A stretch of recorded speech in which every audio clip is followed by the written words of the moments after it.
आपको दे दूंगा, है ना अपने। तो ये थर्ड क्वेश्चन है, आई थिंक 2 क्वेश्चन हमने कर लिए। और कल वो एक ट्राइंगल वाला हो गया क्वेश्चन। हम्म।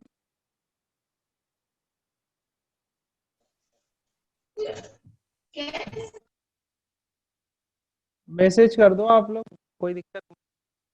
क्वेश्चन है ये, show that the centre of mass, show that the centre of mass of a road, ठीक है, centre of mass of a road, center of mass of show that the center of mass of a road of mass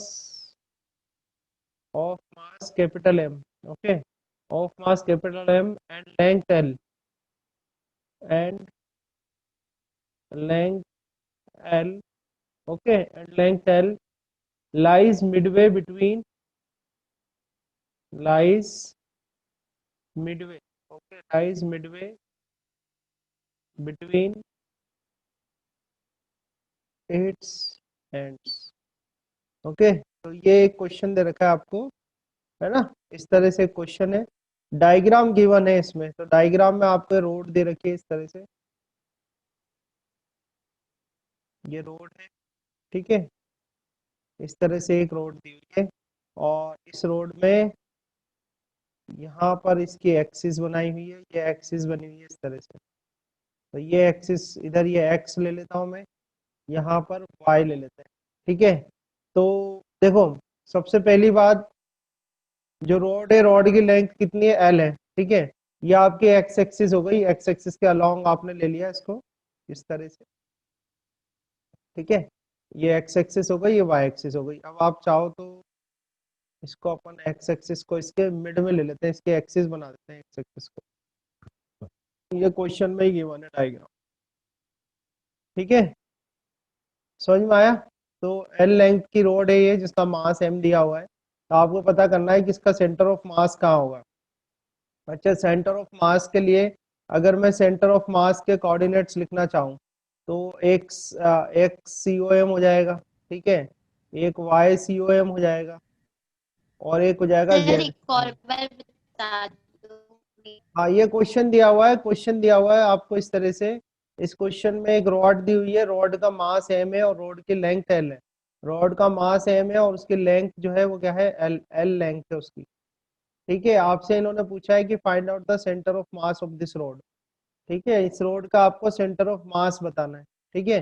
तो हम मान ले, देखो, एक तो ये सेंटर ऑफ मास के कोऑर्डिनेट ले लेते हैं, हम मान लेते हैं सेंटर ऑफ मास के कोऑर्डिनेट्स क्या है, X C O M, Y C O M और जेड सी ओ एम, ठीक है। X of centre of mass, Y centre of mass, Z centre of mass. तो मुझे बताओ कि इस तरह से ये इसकी एक्स एक्सिस है, ये वाली एक्सिस इसकी एक्स एक्सिस है। तो एक्स एक्सिस पर वाई और जेड की वैल्यू कितनी होती है, एक्स एक्सिस पर वाई और जेड की वैल्यू कितनी होगी, जीरो। जीरो होगी, ठीक है। तो हम पहली चीज तो ये लिख सकते हैं कि by symmetry, by symmetry, by symmetry आपका जो है जेड सी ओ एम, ठीक है, by symmetry Z C O M, Z centre of mass is equal to Y centre of mass, और ये किसके बराबर होगा, जीरो के बराबर होगा, ठीक है। उसके बाद आपको ये चेक करना है कि ये जो है ऑब्जेक्ट, जो मास का डिस्ट्रीब्यूशन है वो कंटिन्यूअस है या डिस्क्रीट है। मास का जो डिस्ट्रीब्यूशन है वो कंटिन्यूअस है, डिस्क्रीट है। चिन्ह ज्वाइन कर लिया आपने भी यस ना। तो चैप्टर क्या है, थोड़ा सा आपको अच्छा चैप्टर है ये, तो ध्यान देना पड़ेगा अच्छे से, है ना, नहीं तो अदरवाइज आप कहोगे कि सर ये क्या चल रहा है। तो मुझे बताओ, ये तो लिख दिया मैंने, Z centre of mass, Y centre of mass तो जीरो हो गया। मुझे बताओ कि जो मास डिस्ट्रीब्यूशन है वो डिस्क्रीट है या कंटिन्यूअस है, इसमें इस रोड के अंदर, ये जो रोड है कंटिन्यूअस है। कंटिन्यूअस। वेरी गुड, ये क्या है, कंटिन्यूअस है ना। आगे बहुत काम आने वाली है चीजें। तो कंटिन्यूअस के केस में अगर मैं एक्स सी एम का फॉर्मूला लिखूंगा, तो एक्स सी एम का फॉर्मूला क्या होता है अपने पास, एक्स डी एम, ठीक है, और इंटीग्रेशन ऑफ डी एम, ठीक है। तो आप ये ध्यान रखना, ये इंटीग्रेशन ऑफ डीएम मतलब होता है टोटल मास। ये जो चीज लिखी हुई है इंटीग्रेशन ऑफ डीएम, इसका मतलब होता है टोटल मास। यानी इस फॉर्मूले को मैं ऐसे लिख सकता हूँ कि 1/m, क्योंकि इस रोड का टोटल मास कितना m है, तो मैंने टोटल मास m कर दिया, ठीक है, और इंटीग्रेशन ऑफ कर दिया एक्स डीएम। तो ये फॉर्मूला हमको लगाना है, ठीक है, ये फॉर्मूला हमको सर? लगाना है। अब ये फॉर्मूला लगाते कैसे, वो सर ये मैथड, कैसे आया? सर ये क्या एक लिखा सर आपने? सर ये ये कंटिन्यूस के फॉर्मूले कल बाद में। बताए थे ना मैंने आपको, कंटिन्यूअस के लिए फॉर्मूले नहीं बताए थे सर, ना कल। सर ये इसके बाद ये 1 वाला, अपॉन m। हाँ ये टोटल ये मास है ना सर, आपका, ये टोटल मास है ना कैपिटल एम, ये टोटल मास हो गया ना। इंटीग्रेशन मतलब होता है ऐड करना, ठीक है। तो अगर आप इस छोटे छोटे एलिमेंट्स, यानी इसका अगर सीधा सीधा मतलब समझ लो आप, तो कि अगर कोई भी कंटिन्यूअस आपको ऑब्जेक्ट दिया हुआ है तो उसका ये इंटीग्रेशन डीएम मतलब होता है टोटल मास। तो इसका रोड का टोटल मास कितना एम है, रोड का टोटल मास कितना एम। तो ये फॉर्मूला जो है आप इस तरह से भी लिख सकते हो, इसमें कैसे लिख सकते हो, 1/m integration x D M. समझ में आया नहीं आया, बताओ जल्दी। सर तो यस सर। इंटीग्रेशन एसडीएम में करेंगे क्या? वो मैं सब बता रहा हूँ, अभी पहले स्टेप बाय स्टेप देखो, ये समझ में आया यहाँ तक। यस इंटीग्रेशन सर आ गया। यस। चाहिए आपको, इंटीग्रेशन के बगैर फिजिक्स नहीं पढ़ सकते आप। इंटीग्रेशन डिफरेंशिएशन बेसिक आपको सीखना ही पड़ेगा, ठीक है, कोई इससे ज्यादा टफ नहीं आएगा। मैंने आपको पहले भी बता दिया। एक तो इंटीग्रेशन आपको सीखना है एक्स की पावर एन डी एक्स का।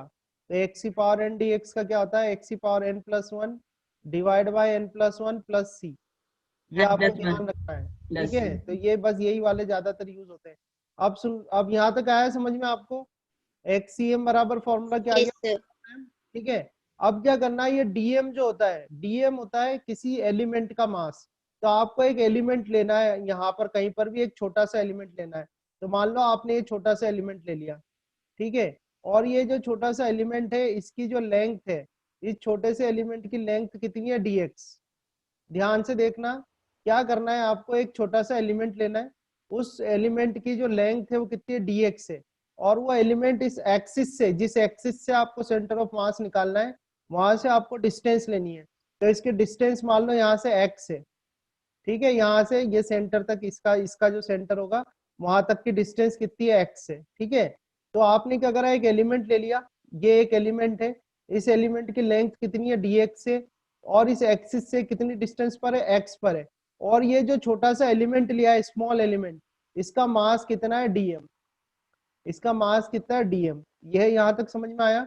अब हमें क्या करना है, सर हम, वो, हाँ बोलो। सर आपने 2 बार एलिमेंट, मतलब वो स्मॉल बॉक्स भी एलिमेंट है, उसके अंदर है वो जो नहीं, स्मॉल है वो भी इसका एलिमेंट। नहीं, इस एलिमेंट का ये सेंटर लिया है मैंने। ये जो एलिमेंट है ना, ये एलिमेंट जो ग्रीन बता रखा है मैंने, उसका भी तो सेंटर होगा ना कुछ। तो ये उसका सेंटर है ओके येलो, सर। यस। ठीक है। अब मुझे क्या करना है, इस डीएम का मास निकालना है। ये जो एलिमेंट है ना, इस एलिमेंट का मास निकालना है। तो डीएम क्या है, यहाँ पर पहले मैं लिख देता हूँ डीएम, आराम से समझना, पहला क्वेश्चन है, ठीक है। डीएम क्या है, मास ऑफ, ये डीएम क्यों लिखा है सर? ये डीएम का मास है ऑफ बात का है स्मॉल, सर? ये आप मास ऑफ स्मॉल एलिमेंट, ठीक है।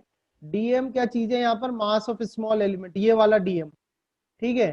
अब मैं ये कह सकता हूँ कि देखो, एम मास की जो रॉड है, ध्यान से देखना, एम मास की जो एक सेकेंड, देखो, एल एल लेंथ की जो रोड है, एल लेंथ की रोड का मास कितना है, एम। समझ में आ रहा है। यूनिट लेंथ की अगर कोई रोड होगी तो उसका मास कितना होगा, एम बाय एल। तो और डीएक्स लेंथ की अगर रोड होगी तो उसका मास कितना होगा, M by L. m upon l multiply by d। समझ में आ गया, आया कि नहीं आया ये, सर ध्यान आपने से वन समझना। लिखा है ना? क्या चीज, ये वन लिखा है ना सर आपने? ये वन है, ये वाला वन है। ये आप जानते हो ना, एल लेंथ की रॉड है, एल लेंथ की रॉड का मास एम दिया हुआ है। तो यूनिट लेंथ की रॉड का मास कितना होगा, एम बाय एल होगा। तो डीएक्स लेंथ की रॉड का यस। मास कितना होगा, तो एम बाय एल डीएक्स होगा, ठीक है। तो डीएक्स लेंथ की जो रॉड है उसका मास कितना है, एम बाय एल डीएक्स। उसको हम किससे रिप्रेजेंट करेंगे, डीएम से। तो यानी कि हमारे पास डीएम बराबर कितना आ गया, डीएम बराबर कितना आ गया, एम बाय एल डीएक्स। समझ में आया नहीं आया, यहाँ तक ये बताओ, यस और नो करो, टाइप यस कर सर। दो, आया, सर ठीक आपने है। डीएम को एमएल बाय डीएक्स से क्या क्यों करा, डीएम को? अरे भाई डीएक्स लेंथ, ये डीएक्स लेंथ है ना, डीएक्स लेंथ के एलिमेंट का हाँ मास सर। कितना है, डीएम है ना। डीएक्स लेंथ के डीएम है। एलिमेंट का मास कितना माना है आपने, डीएम। हाँ सर। और यहाँ पर भी डीएक्स लेंथ की यस। उसका मास कितना आ रहा है, ये आ रहा है ना इतना। तो इसको डीएम लिख सकते हैं ना यस अपन, सर। आ गया समझ में। अब हमें क्या निकालना है, एक्स सी एम निकालना है। तो फॉर्मूला क्या होता है 1/m इंटीग्रेशन x dm। तो x तो यहाँ पर है ही सही, और dm की वैल्यू यहाँ से रख दो। dm की वैल्यू कितनी है m/l और dx। ठीक है, समझ में आया यहाँ तक। अब इसमें से m/l जो है वो कांस्टेंट है, उसको बाहर निकालो। तो ये देखो 1/m इंटू m/l को बाहर ले लो, तो m/l को बाहर ले लो, और अंदर आप इंटीग्रेशन में लिख दो x dx। आया सर समझ स्क्रीन में। फ्रीज हो गई। इधर m से m कट जाएगा, m से m कट गया तो आपके पास आएगा 1/l इंटीग्रेशन। अब ये तो एक ऐसा, ये एक एलिमेंट लिया है आपने छोटा सा dm मास का। अगर ऐसे छोटे छोटे एलिमेंट लेके सबको ऐड कर दें तो उन सबका एक्सीएम निकल सकता है आपका, यानी पोजीशन निकल सकती है। तो हम क्या करें कि यहाँ पर ले लेते हैं, यहाँ पर x, यहाँ पर देखो, यहाँ पर x की वैल्यू कितनी है 0, और यहाँ पर आते आते x की वैल्यू कितनी हो जाएगी, बोलो x की वैल्यू कितनी हो जाएगी l। समझ में आ रहा नहीं आ रहा। इधर से अगर यहाँ तक देखूं मैं, यहाँ पर x की वैल्यू कितनी है 0 है, और इधर आते जाओगे तो ये x की वैल्यू कितनी हो जाएगी l। ठीक है, तो हम कहाँ से कहाँ तक इंटीग्रेशन करते हैं इसका, 0 से लेके l तक, और यहाँ पर लिख देते हैं x dx, x की पावर 1 dx। समझ में आ रहा है नहीं आ रहा, बताओ, पहले बोलते जाओ, कुछ ना कुछ बताओ। आया यहाँ तक, कोई दिक्कत है तो पूछ लो। सर आ गया। हाँ, बताते जाना है ना। देखो फिजिक्स में क्या करते हैं, फिजिक्स में क्या करते हैं, स्मॉल एलिमेंट लेते हैं, स्मॉल एलिमेंट लेके उसके बाद उसका इंटीग्रेशन कर देते हैं पूरे के लिए। तो हमने क्या करा, इस रॉड का एक स्मॉल एलिमेंट लिया, उस स्मॉल एलिमेंट का जो सेंटर ऑफ मास है उसकी पोजीशन निकाल ली, फिर उसको क्या करा, अपन पूरा इंटीग्रेट कर देते हैं यहाँ से, जो पूरी लेंथ है उसकी। तो लेंथ है तो अपन ने मेजरमेंट कहा, इस पॉइंट से आपने मेजरमेंट लेना स्टार्ट करा है, तो यहाँ पर x इक्वल टू कितना करेंगे 0, और ये वाला पॉइंट कितना आ जाएगा आपका x इक्वल टू l। ठीक है, तो हम क्या करें, इसको 0 से लेके l तक इंटीग्रेट कर देते हैं, तो आपको क्या मिल जाएगा, इसका सेंटर ऑफ मास मिल जाएगा इस रॉड का। हाँ पूछ लो, जो भी कोई क्वेश्चन हो पूछ लो, आप बताऊं बोलो। सर ये अपन को निकालना तो एक्सीएम वाईसीएम और जेडसीएम है ना। तो YCM और वो तो हो गया, वो तो 0 हो गए, YCM और ZCM तो 0 हो गए ना। x एक्सिस पर y और z तो 0 होंगे, तो y और z तो आएंगे ही नहीं इसमें, खाली x आएगा। तो x का फॉर्मूला लगा दिया, फॉर्मूले लगा दिए अपन ने। हाँ सर, और सर मान लीजिए अपन को एक्स में, तो अपन को वापस इसको भी ऐसे हाँ वो भी होंगे, वो भी होंगे, आगे क्वेश्चन आएंगे ऐसे भी। ठीक है, तो देखो एक तो इनकी प्रैक्टिस यस कर लेना, प्रैक्टिस करना थोड़ी आप लोग। चलो पूछते जाना, कोई दिक्कत हो तो देखो ये तो आ गया 1/l आ गया। ठीक है, अब मैंने अभी आपको फॉर्मूला बताया है, ये बताओ इसका इंटीग्रेशन क्या होगा, बोलो x की पावर 1 का इंटीग्रेशन क्या होगा। X raise to the power 2/2। हाँ वेरी गुड, बस और क्या है, आता आता तो है यार, x की पावर 2 डिवाइड बाई 2 होगा, और लिमिट रख दो 0 से लेके l तक। ठीक है, तो अब देखो इसमें क्या करेंगे, XCM निकालने हैं अपन, तो 2 को तो बाहर ले लो, तो ये 1/2l हो जाएगा। अब अंदर क्या करोगे, एक बार, 1/2 हाँ एक बार अपर लिमिट रखनी है, एक बार लोअर लिमिट रखनी है, तो एक बार x की जगह l रख दो, तो l का स्क्वायर हो जाएगा, तो और फिर दूसरी बार x की एल जगह 0 स्क्वायर रख दो, माइनस 0। तो -0 हो जाएगा। ठीक है, तो आपको यहाँ से क्या मिलेगा, 1/2l इंटू l स्क्वायर, तो इससे ये कट जाएगा। ठीक है, तो आपके पास XCM कितना आ जाएगा, आपके पास XCM कितना आ 1/2 जाएगा l/2, तो आपका आंसर क्या 1/2। होगा l/2। तो अगर कोई कंटिन्यूअस सिस्टम आपके पास आता है, जैसे कोई रिंग आ गई, डिस्क आ गई, या कोई स्फेयर आ गया, ठीक है, तो इस तरह से आपको क्या करना पड़ेगा, एक एलिमेंट लेना पड़ेगा, फिर उस एलिमेंट के बाद सॉल्व करना पड़ेगा। ठीक है ना। सर ऐसा ही क्वेश्चन हमें दीजिए ना सर, तो हमारी भी प्रैक्टिस होगी। अभी मेरे पास क्वेश्चन, अभी अब दूंगा मैं क्वेश्चन, है ना, अभी मैं टॉपिक करा दूं एक, इसमें अभी ये वाला एक ही क्वेश्चन सर गिवन एक था। ऐसा ही क्वेश्चन एक और हाँ इसमें मैं दे दूंगा इसमें बाद में बहुत और समझ क्वेश्चन। अभी ये बताओ इसमें आया ही नहीं आया आपको, इसमें कोई दिक्कत है क्या। और मैं एक क्वेश्चन टॉपिक, करा दीजिए है ना, सर इसमें सर। एंजल कुछ पूछना है इसमें। No sir. ठीक है, और हर्षित का क्या हुआ, हर्षित कहाँ गया। ओके सर लिख दिया सर उसने। सर उसने हाँ चलो ठीक है, सैड। तो आगे मैं और क्वेश्चन बता दूंगा आपको, पर मैं अभी एक टॉपिक कराना है मुझे, मैं वो टॉपिक करा रहा हूँ आपको, motion of the centre of mass. ठीक है, एक टॉपिक है आपका जो अपन को कराना है, ये टॉपिक है motion of the centre of mass. ठीक है, ये टॉपिक करते हैं अपन।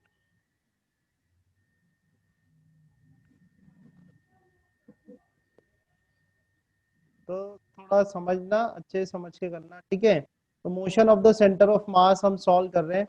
तो देखो हमने ये करा था एक कि कोई भी रिजिड बॉडी है, जैसे मान लो ये रिजिड बॉडी है।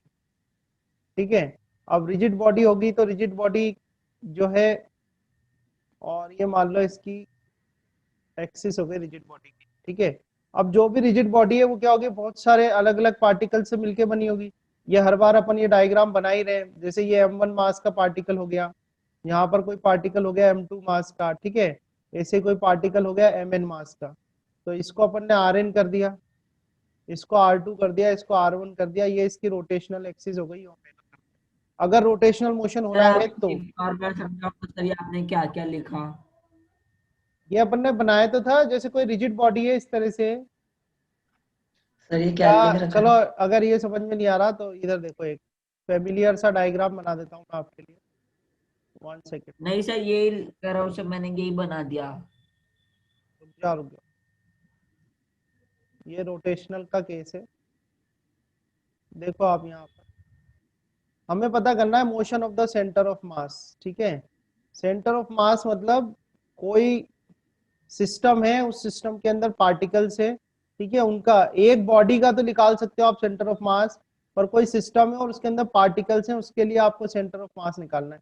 जैसे ये एक्स एक्सिस हो गई, वाई एक्सिस हो गई, ये हो गया अपना पॉइंट हो, और ये मान लो ये बॉडी है कोई, इस तरह से कोई बॉडी है। ठीक है, और इस बॉडी के अंदर बहुत सारे पार्टिकल्स हैं। ठीक है, नंबर ऑफ पार्टिकल्स हैं, कोई से दो पार्टिकल में आपको बता देता हूँ, जैसे एक पार्टिकल ये m1 हो गया और दूसरा पार्टिकल m2 हो गया। ठीक है, अगर मैं आपसे कहूँ कि m1 का पोजीशन वेक्टर बनाओ, तो m1 का पोजीशन वेक्टर क्या बनाओगे आप, r1 वेक्टर हो जाएगा। ऐसे ही मैं कहूँ कि किसी इसका m2 का पोजीशन वेक्टर बनाओ, तो m2 का पोजीशन वेक्टर क्या हो जाएगा, r2 वेक्टर हो जाएगा। अब मैं R2 कहूँ हो कि इसका सेंटर ऑफ मास निकालो, तो ये इसका सेंटर ऑफ मास हो जाएगा। सेंटर ऑफ मास पे क्या होगा, इसका टोटल मास होगा कैपिटल M, और सेंटर ऑफ मास का पोजीशन वेक्टर क्या होगा, R सेंटर ऑफ वेक्टर हो जाएगा। RCM vector. कराया था ना ये हाँ, मैंने, होगा नहीं होगा, यस सर। या Yes, RCM sir. वेक्टर होगा। अगर मैं आपसे कहूं, अगर मैं आपसे, ये तो टू पार्टिकल है, मान लो टू पार्टिकल के लिए लिखता हूं, चलो मैं टू पार्टिकल के लिए मुझे लिखना है RCM वेक्टर। RCM मतलब जानते हो ना आप, RCM मतलब होता है कि जो हाँ सेंटर ऑफ मास है, ये सेंटर ऑफ मास है टू पार्टिकल सिस्टम का, इस सेंटर ऑफ मास का पोजीशन वेक्टर है। तो टू पार्टिकल सिस्टम में सेंटर ऑफ मास का पोजीशन वेक्टर क्या फॉर्मूला आएगा बताओ। सर, RC वेक्टर का, अच्छा सर, तो सर फॉर्मूला R2 बताया था ना, vector plus R1, sir R2 vector plus R1 vector. ऐसा तो कुछ नहीं बताया, क्या आएगा बताओ। Sir, एक बार क्वेश्चन वापस रिपीट अरे कर ये दो। डेरिवेशन कराई थी ना मैंने आपको, पोजीशन वेक्टर, ये फॉर्मूला बताया था ना, position vector of a two particle system, centre under of root mass. R1 vector plus R2 vector. देखो नोट्स, देखो नोट्स तो दिए ना मैंने आपको। टू पार्टिकल का सिस्टम है, टू पार्टिकल सिस्टम में जो सेंटर ऑफ मास है, उस सेंटर ऑफ मास का पोजीशन वेक्टर का क्या फॉर्मूला होता है। Sir M1 R1 sir plus M2 R2 upon हाँ, M1 plus upon M2। M1। ये क्या होता है, yes m1 sir. r1 vector plus m2 r2 vector, और डिवाइड बाय क्या होगा, भूल गए क्या, m1 plus m2, M1 plus M2। होगा नहीं होगा, बोलो जल्दी बताओ। होगा सर, देख ठीक लिया है, सर मैंने। अगर मान लो इसमें n पार्टिकल रखे हों, अगर मान लो इसमें n पार्टिकल हों, तो n पार्टिकल के लिए क्या आ जाएगा, mn rn वेक्टर आ जाएगा। ठीक है ना, हाँ, और यस नीचे कितना आ जाएगा, mn आ जाएगा। समझ यस में आ रहा है सर। नहीं आ रहा। ठीक है, यस सर। अब ये जो नीचे वाली वैल्यू है, ये अगर मैं इस कोई भी ये जो बॉडी है, ये रिजिड बॉडी है, इस रिजिड बॉडी में n पार्टिकल्स हैं, अगर इन सारे पार्टिकल्स को ऐड कर दूंगा तो इस रिजिड बॉडी का टोटल मास आ जाएगा कि नहीं आ जाएगा, ये बताओ। M Yes, M आ sir. जाएगा। आ जाएगा ना, यहाँ पर मैं लिख सकता हूँ कि because capital M is equal to क्या, total mass of a rigid body, यानी कि m1 plus m2 dash dash dash plus mn। ठीक है, तो this capital M is a total mass of a rigid body. तो इसको मैं इस तरह से लिख सकता हूँ, capital M RCM vector is equal to M1 R1 vector plus M2 R2 vector, ठीक है, and plus dash dash MN RN vector. लिख सकता और नहीं लिख सकता बोलो? Yes sir. ठीक है, यहाँ तक आया समझ में? इसको मैं Yes. एक इक्वेशन दे देता हूँ। देखो हम टॉपिक क्या पढ़ रहे हैं, हम टॉपिक पढ़ रहे हैं motion of the centre of mass. अगर कोई ओनली अपन अभी तक जो हमने स्टडी करी है उसमें अपन एक सिंगल बॉडी कंसीडर करते थे। जैसे अपन ले लेते सर? कि एक ब्लॉक है और इस ब्लॉक पे F फोर्स लग रहा है और M मास का ये ब्लॉक है और A एक्सेलरेशन से चल रहा है, तो हम फॉर्मूला क्या लगा देते थे, F इजिकल टू M है।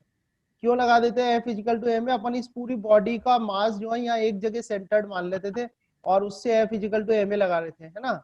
अभी क्या है, अपने पास रिजिड बॉडी है जिसमें कि काफी सारे पार्टिकल्स हैं, तो उनका कैसे आप F इजिकल टू M लगाओगे, उसमें कैसे आप फॉर्मूला अप्लाई करोगे, उसके सेंटर ऑफ मास का कैसा मोशन होगा, ये हम पता करना चाहते हैं। ठीक है, तो देखो ये यहाँ तक आया समझ में आपको? M सर इजिकल ये टू R, है फॉर्मूला ना, बनना ही क्या सर? अपॉन M भी तो आना चाहिए इसके। वो ये M आपने इधर जो आ लिखा गया ना ना। यहाँ पे, अच्छा हाँ सर। M इधर ले लिया ना मैंने, ठीक है। अब ये इक्वेशन 1 आ गई।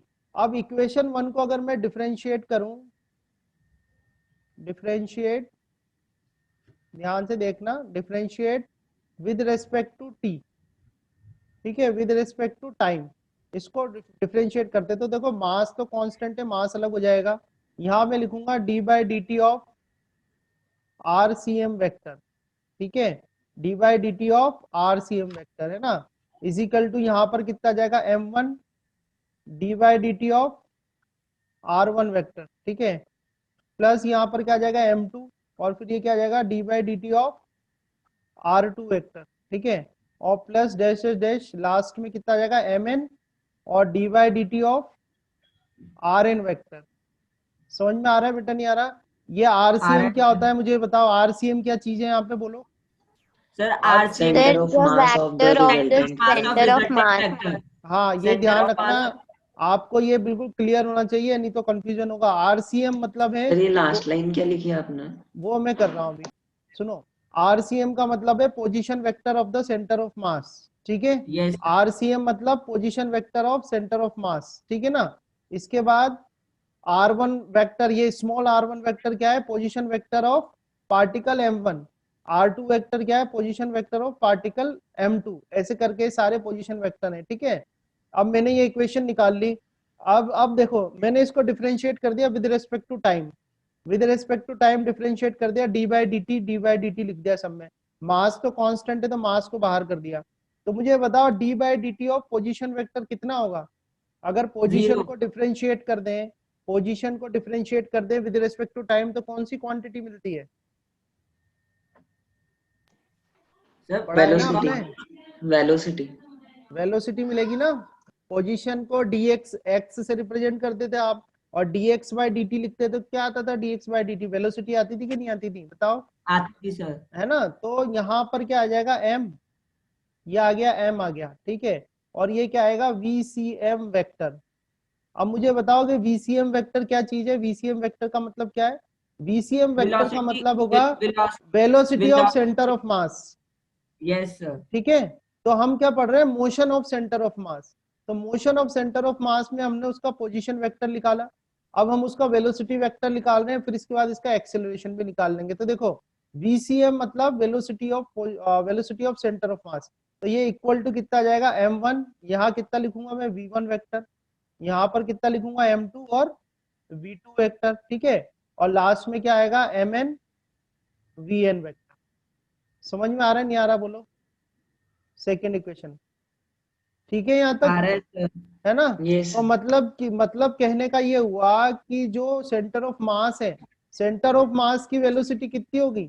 सेंटर ऑफ मास की जो वेलोसिटी होगी वो जो सारे पार्टिकल्स हैं उनकी वेलोसिटीज के, है ना, उनकी सबकी वेलोसिटीज आप निकालोगे और उसका मास का जो प्रोडक्ट है उसके बराबर होगी। जैसे यहाँ पर लिखा कैपिटल M मतलब total mass of the body, ठीक है, VCM मतलब velocity of centre of mass is equal to ये M1 आएगा, M1 V1 vector plus M2 V2 vector, ऐसा आ जाएगा। तो ये सेकंड इंपॉर्टेंट इक्वेशन और आ सर गई आपके पास। सर अब है ना, इसको जो अपनी वेलोसिटी वेक्टर आया, अब इसको हाँ वापस डिफरेंशिएट कर देंगे time with respect to time, हाँ तो बिल्कुल बिल्कुल। एक्सेलरेशन आ जाए। हाँ बिल्कुल, बस वही करना है। हम क्या करेंगे, वापस करेंगे इसको डिफरेंशिएट सर तो ये इक्वेशन टू। वेलोसिटी वेक्टर काम क्या आएगा अपने? अभी जब न्यूमेरिकल आएंगे ना, उसमें आपसे सेंटर ऑफ मास की वेलोसिटी पूछेगा, सेंटर ऑफ मास के लिए मोमेंटम निकलवाएगा, तब आपको फिर यही फॉर्मूले लगाने पड़ेंगे। ये सर मुझे एक ठीक है, क्वेश्चन है, sir centre of mass practical world में कहाँ काम आता है? नहीं ये सिर्फ मैथमेटिकल कॉन्सेप्ट है जो कि थ्योरेटिकली, या कह सकते हैं थ्योरेटिकल स्टडी के लिए काम आता है। ठीक है, centre of mass is a mathematical concept by which you can solve your problems. Okay, so yes अब डिफरेंशिएट करते हैं इसको वापस से, डिफरेंशिएट इक्वेशन टू। तो देखो क्या आएगा, यहाँ पर m आ जाएगा, m के बाद आप क्या लिखोगे, डी बाई डी टी अब मैं ऑफ, बताऊं इसका आंसर। एक एम मिनट में, एम एक मिनट, अरे मैं नोट्स पूरे कर दूं। m1 आ जाएगा, ये आ जाएगा dv1 vector divide by dt। नहीं तो है ना, आप बोलोगे तो मैं जल्दी जल्दी लिखूंगा, मेरी राइटिंग खराब आएगी। तो नहीं क्या नहीं आएगा, sir, D by D T of, क्या आएगा देखो, D by D T of, हाँ v2 सही तो है, D by D T of v2 vector. ठीक है, और प्लस डैश डैश mn, और D by D T of vn vector. ठीक है, तो हाँ आप बता दो क्या आएगा। तो यहाँ पर क्या आएगा, m a M c A m, A C N, हाँ इजिकल टू बोलो, फिर M1 A1 हाँ m1 a1 vector, vector plus MA2A vector, m2 A2 a2 vector, vector, और plus mn A1 AN vector, AN mn vector. an vector, ये third आ गया। ठीक है, तो ये आ गया आपका acceleration of centre of mass. ये क्या आ गया, acceleration of centre of mass. तो देखो टोटल जो फोर्स होता है ना, टोटल जो फोर्स होता है, टोटल फोर्स जो होता है वो इंटरनल फोर्स, टोटल जो फोर्स होता है वो internal force plus external force के सम के बराबर होता है। ठीक है, आई मतलब internal, internal force plus external force. तो मुझे ये बताओ कि न्यूटन्स थर्ड लॉ से इंटरनल फोर्स कितना होगा। अगर मैं कहूं कि बाय न्यूटन्स थर्ड लॉ, तो इंटरनल फोर्स कितना होगा न्यूटन्स थर्ड लॉ से, zero. Zero. Sir zero. Very good यार। ठीक है, न्यूटन के थर्ड, वेरी गुड, न्यूटन के थर्ड लॉ से जो है इंटरनल फोर्सेस क्या होते हैं, जीरो होते हैं। तो जो टोटल फोर्स होता है, टोटल फोर्स किसके बराबर होता है, ओनली एक्सटर्नल फोर्स के एक्सटर्नल बराबर फोर्स। होता है। External forces. और न्यूटन सेकंड लॉ से एक्सटर्नल फोर्स को अपन क्या लिख सकते हैं, मास इनटू एक्सेलरेशन। ठीक है, यस यस सर। तो सर। अगर मैं सेंटर ऑफ मास के लिए लिखूं, तो सेंटर ऑफ मास के लिए क्या लिखूंगा, कैपिटल एम और ए सी एम वेक्टर। समझ में आ रहा है ना। अगर मैं यस। सेंटर ऑफ मास के लिए लिखूंगा तो क्या लिखूंगा, F vector external is equal to M A C M. यानी कि मेरी जो इक्वेशन मुझे मिल जाएगी सेंटर ऑफ मास के लिए, वो हमारे पास आ जाएगा। एक तो ये फॉर्मूला हो गया आपके पास इंपॉर्टेंट, एक तो ये फॉर्मूला हो गया आपके पास इंपॉर्टेंट। तो इस फॉर्मूले से अगर मैं कहूँ कि ए सी एम वेक्टर निकालो आप, सर ये आप एक मिनट, ये फॉर्मूला वापस समझा दीजिए, आपने क्या करवाया। देखो इधर देखना आप, यहाँ तक तो आ गया, थर्ड इक्वेशन तक, यस सर। थर्ड इक्वेशन तक तो आ गया। आप देखो कोई भी जो बॉडी है, उस बॉडी के ऊपर जो टोटल फोर्स लगता है, जैसे हम बात कर रहे हैं अपनी रिजिड बॉडी की, तो अपनी जो रिजिड बॉडी है उस पर जो टोटल फोर्स लगता है ना, वो टोटल फोर्स सम होता है इंटरनल फोर्सेस का और एक्सटर्नल फोर्सेस का, सम होता है यस इंटरनल फोर्सेस का और एक्सटर्नल फोर्सेस का। अब न्यूटन्स के थर्ड लॉ से, Newton's third third law. Law से क्या होता है कि जो न्यूटन्स थर्ड लॉ से इंटरनल फोर्सेस जो होते हैं वो जीरो हो जाते हैं, है ना। न्यूटन का थर्ड लॉ क्या होता है, इंटरनल यस फोर्सेस सर। क्या होता है, अभी बहुत अच्छी सी इसमें डिस्कशन है आगे जाके, तो उसमें और अच्छा आएगा आपको समझ। अभी यहाँ देखो, तो न्यूटन थर्ड लॉ से क्या होते हैं, जो इंटरनल फोर्सेस है वो एक्शन रिएक्शन होते हैं। तो एक्शन रिएक्शन यस होने सर। की वजह से क्या होते हैं, कैंसिल हो जाते हैं एक दूसरे से। ठीक है, तो बॉडी के अंदर जो फोर्स बचेगा, वो फोर्स कौन सा बचेगा, ओनली कौन सा फोर्स बचेगा, एक्सटर्नल फोर्स। ठीक है, एक्सटर्नल फोर्स। तो मैंने यहाँ से लिखा कि जो टोटल फोर्स है, टोटल फोर्स ओनली कौन सा होगा, एक्सटर्नल फोर्स होगा। और external force is equal to Newton second law से, न्यूटन सेकंड लॉ से फोर्स इज इक्वल टू क्या होता है, मास इनटू एक्सेलरेशन होता है। तो हमारा जो एफ एक्सटर्नल है वो कितना आ जाएगा, मास इनटू एसीएम। यह है ना अपना, तो ये सॉल्व कर रहे हैं अपन। यस तो मास इनटू एसीएम आ गया। तो एसीएम बराबर कितना आ जाएगा, यानी एक्सेलरेशन ऑफ सेंटर ऑफ मास कितनी आ जाएगी, तो acceleration of centre of mass कितना जाएगा, एफ एक्सटर्नल, ध्यान से देखना आप, F external divide by capital. तो ये जो इक्वेशंस में करा रहा हूँ बहुत इंपॉर्टेंट है, इन पे बेस्ड में काफी सारे डिस्कशन करेंगे नेक्स्ट क्लास में, ठीक है। तो यहाँ आगे अपन ये हो गई अपनी फोर्थ इक्वेशन, और मैं देखूंगा अगर अभी 6:30 ही हुए तो और कराएंगे आप। तो यहाँ से आपके पास ए ऑफ सेंटर ऑफ मास कितना आ गया, अभी तो 6:30 ही है। यहाँ पर A of centre of mass कितना आ गया, देखो कितना आ रहा है बेटा, F external divide by capital M. तो अगर मैं आपसे ये कहूँ कि कोई बॉडी है, जैसे मैं आपसे कहूँ कि कोई बॉडी है और उसका सेंटर ऑफ मास एक्सेलरेट करेगा, तो कब एक्सेलरेट करेगा, किस फोर्स की वजह से एक्सेलरेट करेगा, वो external force. Only external force की वजह से एक्सेलरेट करेगा। तो ये काफी इंपॉर्टेंट है, ये नोट्स में दे दूंगा, नोट्स बनाते रहना इसके, ठीक है। तो हाँ अगर सर। एक्सेलरेशन होगा, एक्सेलरेशन या डी एक्सेलरेशन कुछ भी होता है सेंटर ऑफ मास का, तो वो किसकी वजह से होगा, एक्सटर्नल फोर्स की वजह से होगा, इंटरनल फोर्स की वजह से कुछ भी नहीं होगा, ठीक है। समझ में आई नहीं आई बात, आ गई यहाँ तक, ठीक है। Yes sir. अब देखो मैं एक पॉइंट और बता रहा हूँ आपको, अब इसी इक्वेशन को लेके चलता हूं मैं, जिसको मैंने ये फोर्थ, इसी इक्वेशन को ही कन्वर्ट करा है ना इसमें, इसको फोर्थ कर देता हूँ और इस वाली को फिफ्थ कर देता हूँ, ठीक है। तो अब देखना मैं यही सॉल्व कर देता हूँ, इसी से रिलेटेड ही है। तो देखो न्यूटन सेकंड लॉ क्या कहता है हमें, न्यूटन सेकंड लॉ, मैं यहाँ न्यूटन सेकंड लॉ लिख रहा हूँ। न्यूटन सेकंड लॉ कहता है कि external force is equal to change in momentum होता है, rate of change in momentum. होता है कि नहीं होता, बोलो, होता है। Sir yes sir. Newton second law है ना ये, यस सर होता है। External force is equal to rate of change in momentum yes होता है। सर होता तो है। मैं ये फॉर्मूला यहाँ पे लगा रहा हूँ, इस जगह लगा रहा हूँ। तो सर, सेंटर ऑफ मास के सर लिए क्या मेरे को लिखूंगा एक बार मैं, समझा दीजिए क्या, सर, ये एक बार समझाइए सर, ये न्यूटन का लॉ क्या कहता है? न्यूटन ये सेकंड लॉ है ना, हाँ न्यूटन सेकंड लॉ क्या होता है, the external applied force on a body is equal to the rate of change in momentum. Body law है यस ना, सर। ध्यान नहीं है न्यूटन सेकंड लॉ, सर बोलो। F is P is equal to M B. हाँ, P is equal to M भी तो momentum है।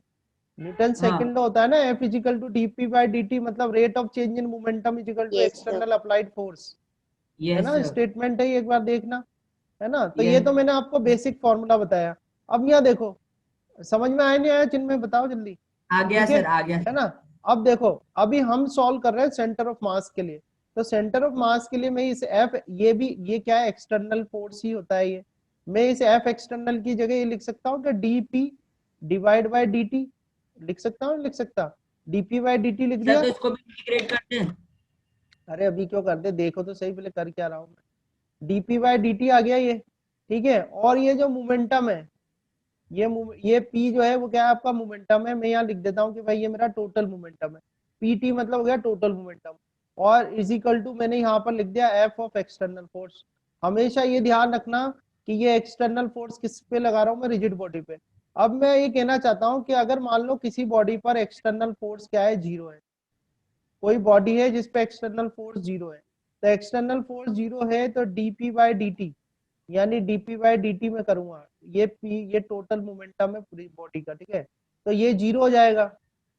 अब किसी भी क्वांटिटी का डिफरेंशिएशन जीरो कब आता है, ये कौन बताएगा, When it is in rest. देखो सर डिफरेंशिएशन मतलब होता है, हाँ, सर जब बॉडी कब रेस्ट जीरो पर आता हो, है? तो मैं आपको और अच्छा और सिंपल बताता हूँ, देखो अगर या मैं, सर जब बॉडी हाँ, इधर का देखो, बैलेंस फोर्स। कोई बात नहीं है, देखो आप, ये मैंने डीपी लिखा है, ए लिखा, डी ये क्या लिखा, टोटल, यहाँ पर टोटल लेके चल रहा हूँ ना मैं, तो इसको मैं लिख देता हूँ टी मतलब टोटल। ये dt इधर सर जाएगा, जब उसका एक्सीलरेशन जीरो। अरे रुक जाओ, यहाँ देखो फिर बताना, dt इधर जाएगा तो जीरो हो जाएगा, जीरो आ गया, ठीक है। इस d का मतलब क्या होता है, डिफरेंस, d का मतलब क्या होता है, डिफरेंस, डिफरेंस मतलब चेंज, ठीक है। तो मैं ऐसे लिख देता हूँ कि यस पहले मोमेंटम चेंज लिख देता हूँ, तो मोमेंटम क्या आ जाएगा, p2 माइनस p1, और p2 minus p1 is equal to zero आ जाएगा। समझ में आ रहा है नहीं आ रहा भाई, मैं आ ऐसे, रहा है सर। ये dt तो इधर जाके जीरो हो गया। अब ये dp लिखा हुआ है, d मतलब होता है डिफरेंस, d मतलब क्या होता है, डिफरेंस, डिफरेंस इन मोमेंटम या चेंज इन मोमेंटम। तो चेंज इन मोमेंटम क्या होगा, बाद वाला मोमेंटम माइनस पहले वाला, यानी कि मैं ऐसे करता हूँ, फाइनल माइनस इनिशियल कर देता हूँ, वो और भी अच्छा रहेगा आपको। ठीक है, तो फाइनल माइनस इनिशियल, तो फाइनल माइनस इनिशियल ये 0 है, तो यहाँ से मेरे पास क्या आ जाएगा, P of final is equal to कितना आ जाएगा, पी ऑफ इनिशियल। आ जाएगा नहीं आ जाएगा, बोलो। सर जब मोमेंटम कंजर्व्ड हो। नहीं, मोमेंटम कंजर्व तो अपना प्रूफ हो रहा है ना, एक्सटर्नल फोर्स जब 0 हो। तो मैं ये बताना चाहता हूँ आपको कि कोई भी बॉडी है, कोई भी बॉडी में अगर एक्सटर्नल फोर्स जो 0 है, कोई भी रिजिड बॉडी है मान लो, और एक्सटर्नल फोर्स उस पर 0 है, तो एक्सटर्नल फोर्स अगर 0 है तो उसका मोमेंटम क्या रहता है, बताओ, यहाँ से देख के बोलो क्या रहता है, कंजर्व कंजर्व। कंजर्व रहता है। ठीक है, तो ये एक और इम्पोर्टेंट है, इसके जितने भी सर तो ये तो अपन को पहले से पता है ना। पहले से पता है, पर वो एक पार्टिकल के लिए लिखा था आपने, अभी रिजिड बॉडी के लिए लिख रहे हो आप। ठीक है, इसी को आप क्या कहते हो, मोमेंटम कंजर्वेशन लॉ। अभी जब न्यूमेरिकल करोगे ना तब आपको डिफरेंस पता लगेगा कि रिजिड बॉडी और जो इससे पहले आप क्वेश्चन कर रहे थे उनमें क्या डिफरेंस है। ठीक है, तो अभी आपने क्या सीखा यहाँ से, क्या लर्न करा आपने। ठीक है, आपने स्टडी करा है motion of the centre of mass, motion of the centre of मास आपने स्टडी करा है। ठीक है ना, उसमें आपने ये सब मैंने आपको बताया कि एक्सेलरेशन कब होगी, है ना, और अगर एक्सटर्नल फोर्स 0 है तो मोमेंटम जो है वो कंजर्व रहेगा। तो ये सारे मैंने आपको यहाँ पर थ्योरी, ये सारा आज अपन ने स्टडी किया है। ठीक है, कोई क्वेश्चन भी क्या था, अच्छा ये क्वेश्चन भी हमने कराया ना। चलो बताओ, यहाँ तक में कोई दिक्कत है आपको, नो सर। है ना। तो अब मैं संडे को लूंगा क्लास, है ना, और संडे को थोड़े मैं इसके एग्जांपल्स डिस्कस करूंगा, क्योंकि खाली क्वेश्चन करने से ही नहीं, आपको कुछ वो भी करने पड़ेंगे।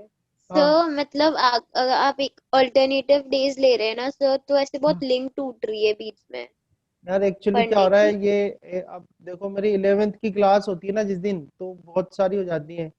आपकी होती है क्लास 10th की होती है, पहले 10th के बाद 9th की होती है, 9th के बाद 11th की, तो तीनों क्या है लगातार हो रही है। और फिर जिसमें आपको कुछ आंसर करने हैं मुझको, ठीक है, आप लोग बताना मुझे। तो देखो, मैं एक एक्सिस लेता हूँ। ठीक है, ये एक्स एक्सिस हो गई, ये वाली अपने पास एक्स एक्सिस आ गई, वाई एक्सिस आ गई, और सबसे पहले, ठीक है, इसको हम मैं कर देता हूँ एक्स एक्सिस। ठीक है, ध्यान रखना आज अपन डिस्कशन कर रहे हैं, आपको अपने माइंड में एक अंडरस्टैंडिंग बनानी है सेंटर ऑफ मास की, आखिर जरूरत क्यों पड़ गई सेंटर ऑफ मास की, है ना, है क्या सेंटर ऑफ मास। तो पहले बात ये सीख रहे हैं हम। तो देखो, मान लो 2 पार्टिकल सिस्टम लिया मैंने, उस 2 पार्टिकल सिस्टम में ये m1 मास है, यहाँ पर m2 मास है। ठीक है, ये m1 मास हो गया, ये m2 मास हो गया। अब तो ये आई थिंक आपको किसी को भी प्रॉब्लम नहीं होगी। ठीक है, तो यहाँ पर आए अपन, ये इसका पोजीशन वेक्टर बनाया, ये इसका पोजीशन वेक्टर बना। ठीक है, तो यहाँ पर ये पोजीशन वेक्टर बना, ये इसका पोजीशन वेक्टर बना, इसका पोजीशन वेक्टर मैंने कह दिया कि भाई r1 वेक्टर है। ठीक है, इसका पोजीशन वेक्टर मैंने कह दिया कि r2 वेक्टर है। तो हमने ये कहा कि जो लाइन दोनों 2 पार्टिकल्स को कनेक्ट करेगी, उस लाइन को कनेक्ट, जिस लाइन ने इनको कनेक्ट करा है वहां पर कहीं पर इसका क्या होगा, सेंटर ऑफ मास होगा। मान लो ये इसका सेंटर ऑफ मास हो गया। ठीक है, फिर हमने पढ़ा था कि भाई सेंटर ऑफ मास का, हमने स्टडी करा था कि सेंटर ऑफ मास का पोजीशन वेक्टर क्या होगा। तो हमने इस तरह से ये कनेक्ट किया यहाँ पे। ठीक है, कनेक्ट करने के बाद इसको ये पोजीशन वेक्टर बनाया, और हमने कहा ये RCM वेक्टर जो है, RCM वेक्टर जो है पोजीशन वेक्टर है इन दोनों के सेंटर ऑफ मास का। तो ऐसे कोई बॉडी थी, ये इस तरह की कोई बॉडी थी जिसमें 2 पार्टिकल थे, एक m1 मास का था, एक m2 मास का था, और उनके बीच उनका सेंटर ऑफ मास हमको लोकेट करना था। तो हमने सेंटर ऑफ मास लोकेट कर दिया। ठीक है, जो सेंटर ऑफ मास है, तो मान लो उसका टोटल मास, इस बॉडी का टोटल मास कितना है, m है। टोटल मास इस बॉडी का क्या है, m है। ठीक है ना, तब मैं आपसे कहूं कि भाई मुझे बताओ कि RCM वेक्टर मतलब होता है कि ये जो 2 पार्टिकल सिस्टम है इसका पोजीशन वेक्टर। तो मैं आपसे कहूँ कि हाँ क्या होगा, बोलो। प्लस M2 R2 वेक्टर, हाँ, याद हो गया ना सर आपको, m1 r1 plus M1 m2 R2 R2 और vector MN RN upon m M1 plus M2। Upon m। ठीक है ना, M1 हाँ, प्लस या M M2 लिख लो या M1 प्लस M2 लिख देते हैं। ठीक है, तो अभी ये फॉर्मूला बनाया आपने। ठीक है, इसमें तो बड़ा स्टडी किया हुआ है, फॉर्मूला हमको आता ही है। ठीक है, तो ये आ गया आपका m1 r1 vector plus m2 r2 vector divide by m1 plus m2। ये क्या है, पोजीशन वेक्टर है, ये टू पार्टिकल सिस्टम के सेंटर ऑफ मास का।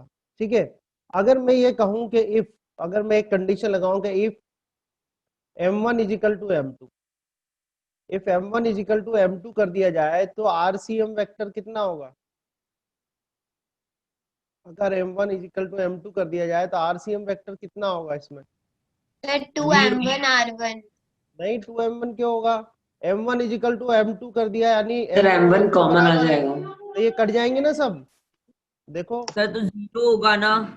देखो ना, सब जगह ऐसा करो, m1 रख दो, ये m1 r1 वेक्टर कर दिया आपने, इधर m2 की वैल्यू भी m1 r1 वेक्टर कर दो। ठीक है, सर 0 और नीचे भी कर दो m1 प्लस m1 कर दो। ठीक है, तो आप इधर से इधर आपको क्या मिल जाएगा? मान लो m1 कॉमन ले लिया मैंने, तो ये आ गया आपका r1 vector plus r2 vector. ठीक है, और नीचे कितना हो गया? ये 2m1 हो गया। ये सॉरी, ये m1 से m1 कैंसिल हो गया, हो जाएगा नहीं हो जाएगा? सर उधर आपने r1, इधर आपने r2, ये क्या लिखा है? हाँ कर लो, नहीं तो मिस्टेक हो जाती है। ठीक है, ये हो गया सर R2 0 वेक्टर। तो ठीक है, कितना आएगा? जीरो नहीं आएगा। सर देखो यहाँ से आपके पास आ गया RCM vector, RCM vector is equal to कितना आ गया आपके पास? R1 vector plus R2 vector and plus divide. Upon m। ठीक है, समझ में आया? तो आपको क्या पता चला कि कोई टू पार्टिकल सिस्टम है, और टू पार्टिकल सिस्टम के अगर मास बराबर है, ठीक है, अगर मास बराबर है तो उनके जो पोजीशन वेक्टर का सम होता है, पोजीशन वेक्टर का सम डिवाइड बाय 2। ठीक है, तो ये तो मैंने एक चीज आपको बताई। मान लो कोऑर्डिनेट सिस्टम में निकाल रहे हो आप, और कोऑर्डिनेट सिस्टम में भी टू पार्टिकल सिस्टम है, जिसमें कि जो पहला पार्टिकल है उसके कोऑर्डिनेट है x1 y1, m1 मास का पार्टिकल है उसके कोऑर्डिनेट हो गए x1 y1, और m2 मास का पार्टिकल है उसके कोऑर्डिनेट हो गए x2 y2। ठीक है, और फिर मैं कह रहा हूँ कि m1 is equal to m2 है, और उसकी वैल्यू क्या है? m के बराबर है। ठीक है, अब मैं आपसे कहूँ कि इसका जो सेंटर ऑफ मास है उसके कोऑर्डिनेट बताओ, तो उसके कोऑर्डिनेट क्या होंगे? XCM और YCM होंगे, होंगे कि नहीं होंगे? ठीक है ना, अब फॉर्मूला आपको आता ही है। अगर मैं यहाँ से कहूँ कि भाई XCM निकालो, तो XCM कितना हो जाएगा? बोलो, m1 x1 plus m2 x2, यही होता है ना, m1 m1 x1 x1 plus m2 m1 x2 x2 and divide by m1 upon plus m। m2, यही होता है फॉर्मूला।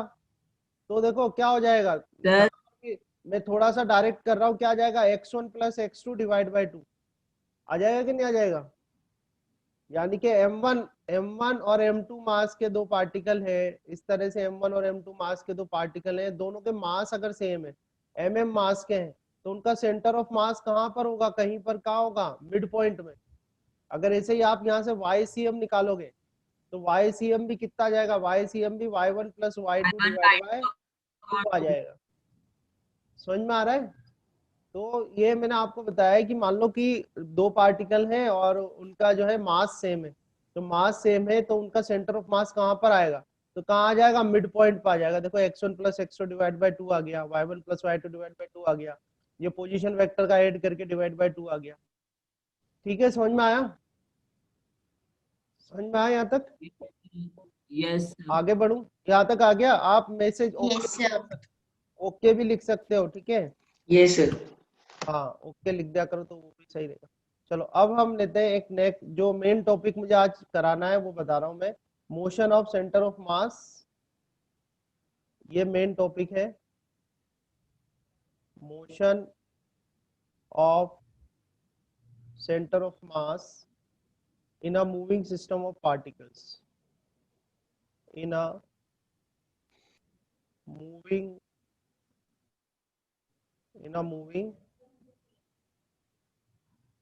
System of particles. ठीक है, ये टॉपिक है, in a moving system of particles. ठीक है, अब इसमें जो फर्स्ट जो है टॉपिक, इसमें फर्स्ट हम डिस्कस करेंगे centre of mass at rest, centre of mass at rest. ठीक है, तो centre of mass at rest का क्या मतलब होगा पहले तो ये बताओ। ठीक है, देखो सेंटर ऑफ सर जब मास, कोई पार्टिकल या कोई बॉडी हाँ एक मिनट देखो, When the अगर particle When is the at rest. particle is at देखो rest। हाँ हमने ये अब आपको जो इक्वेशन है वो सेंटर ऑफ मास के लिए लिखनी है, तो हमने ये इक्वेशन निकाली थी, देखो external force is equal to mass of a body and acceleration of centre of mass. करा था नहीं करा था? ठीक है, force is equal to mass Yes, और sir. ये acceleration of centre of mass. अगर बॉडी रेस्ट में है तो acceleration of centre of mass कितना होगा? जीरो होगा सर। जीरो होगा। और अगर जीरो होगा तो मैं क्या इससे ये लिख सकता हूँ कि भाई फोर्स जो एक्सटर्नल फोर्स है वो जीरो है उसमें। जीरो।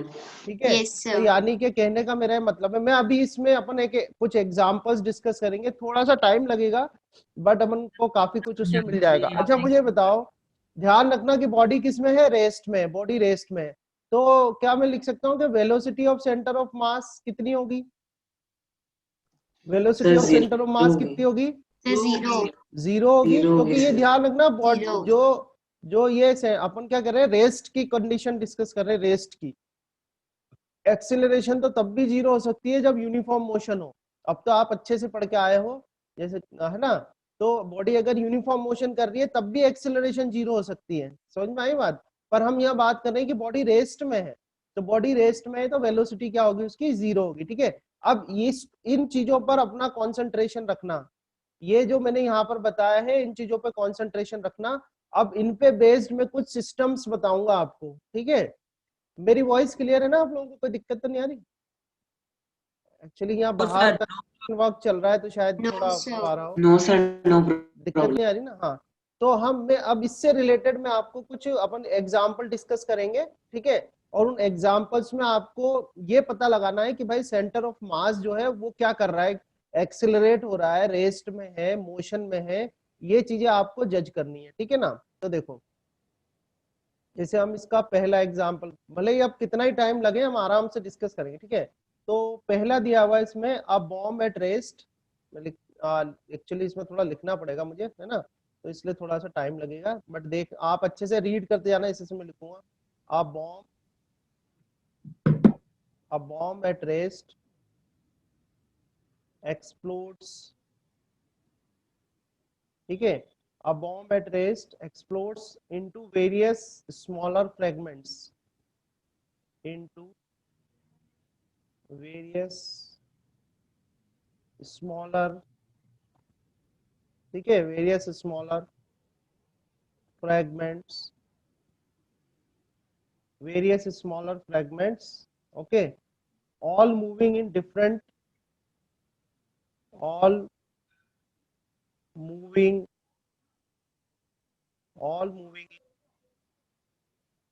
in different,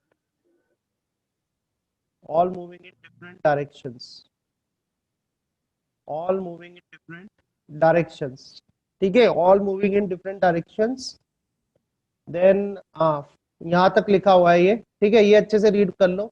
यहाँ लिखा हुआ है, a bomb at rest explodes into various smaller fragments all moving in different directions. ठीक है, तो हमें इसमें बताना है कि सर आप इसको एक्सप्लेन कर दीजिए। कोई बॉम्ब है, लिखा हुआ ना, बॉम्ब एट रेस्ट, बॉम्ब जो था वो रेस्ट में था। तो इनिशियल कंडीशन आपको देखो, आपको इसमें जज करना है सेंटर ऑफ मास। तो इनिशियली जो सेंटर ऑफ मास है वो किस में होगा? रेस्ट में। सेंटर ऑफ मास जो होगा वो भी किस में होगा? रेस्ट में होगा। Rest. ठीक है, तो सेंटर ऑफ मास की कोई ना कोई पोजीशन होगी। तो क्वेश्चन को समझने की कोशिश करना, अपन थोड़ा सा डिस्कशन अच्छा कर रहे हैं यहाँ, ये समझना कि एक्चुअली हमें पता क्या करना है, माइंड में ये रखना कि पता क्या करना है। आपको ये पता करना है कि इनिशियली जो सेंटर ऑफ मास की पोजीशन थी, पोजीशन वही रहेगी या चेंज हो जाएगी। तो क्वेश्चन तो ये था, यानी एग्जांपल ये है, सर कोई वही बॉम्ब है, रहेगी सर, रेस्ट में रहेगी। ध्यान से सुनना कि एक बॉम्ब है, ठीक है, और उस बॉम्ब का कोई ना कोई सेंटर ऑफ मास है। अब वो बॉम्ब क्या सडनली एक्सप्लोड हो गया। अब जब वो बॉम्ब सडनली एक्सप्लोड हुआ तो ये जानना चाहते हैं कि जो इसकी सेंटर ऑफ मास है उस सेंटर ऑफ मास की पोजीशन चेंज हो जाएगी या वही रहेगी, ये बताना है आपको। Change हो जाएगी। ये बताना है सर आपको। वही रहेगी सर। हाँ सोचो, बताओ Change हो जाएगी। कैसे जज करोगे, कहाँ से पता लगाओगे? आप पता लगाओगे यहाँ से, इधर से, यहाँ से। क्या उस बॉम्ब में एक्सटर्नल फोर्स जीरो है या नहीं है, ये बताओ। No sir. जब सर बॉम्ब जीरो है सर। जब बॉम्ब एक्सप्लोड हुआ तो एक्सटर्नल फोर्स 0 था या नहीं? बॉम्ब अगर एक्सप्लोड होता है सर तो 0 उस पे था। एक्सटर्नल फोर्स इनिशियली और फाइनली, सर 0 था। हाँ इनिशियली तो सर एक्सटर्नल 0 फोर्स था। 0 सर था, 0 था। इनिशियली तो 0 था, और जब वो एक्सप्लोड हो गया तब उस पे एक्सटर्नल फोर्स कितना हुआ? सर कुछ तो था, सर 0। मान लीजिए सर। 0। समझ में आई बात? जब वो एक्सप्लोड होगा, जब वो एक्सप्लोड होगा यस सर। बॉम्ब, तो उस वो जो एक्सप्लोजन होगा वो उसके इंटरनल फोर्सेस की वजह से होगा, ना कि कोई एक्सटर्नल फोर्सेस की वजह से। समझ में आ रही है बात? जो एक्सप्लोजन है वो एक्सप्लोजन किसकी वजह से होगा? इंटरनल फोर्सेस की वजह से, एक्सटर्नल फोर्सेस की वजह से नहीं होगा। तो क्योंकि एक्सटर्नल फोर्स 0 है, इसलिए जो एक्सेलरेशन ऑफ सेंटर ऑफ मास है वो भी क्या हो जाएगी आपकी? 0 हो जाएगी। समझ रहे हो बात को? और आपने लिखा था कि एक्सटर्नल फोर्स जो होता है, एक्सटर्नल फोर्स जो होता है वो change in momentum divide by time होता है, और यहां से आपने लिखा था कि जो टोटल मोमेंटम है वो क्या रहेगा, यानी जो इनिशियल मोमेंटम है वो किसके बराबर रहेगा? Final conserve. मोमेंटम के। ये भी फाइनल पढ़ाया था मोमेंटम। मैंने आपको, पढ़ाया था नहीं पढ़ाया यस था? सर। ठीक है, तो Yes, क्वेश्चन sir. समझ में आया? एक्सप्लेनेशन समझ में आया नहीं आया ये बताओ? आ गया सर। ठीक है, सर, तो आपको मेरी voice आ इसका रही है? आंसर क्या होगा?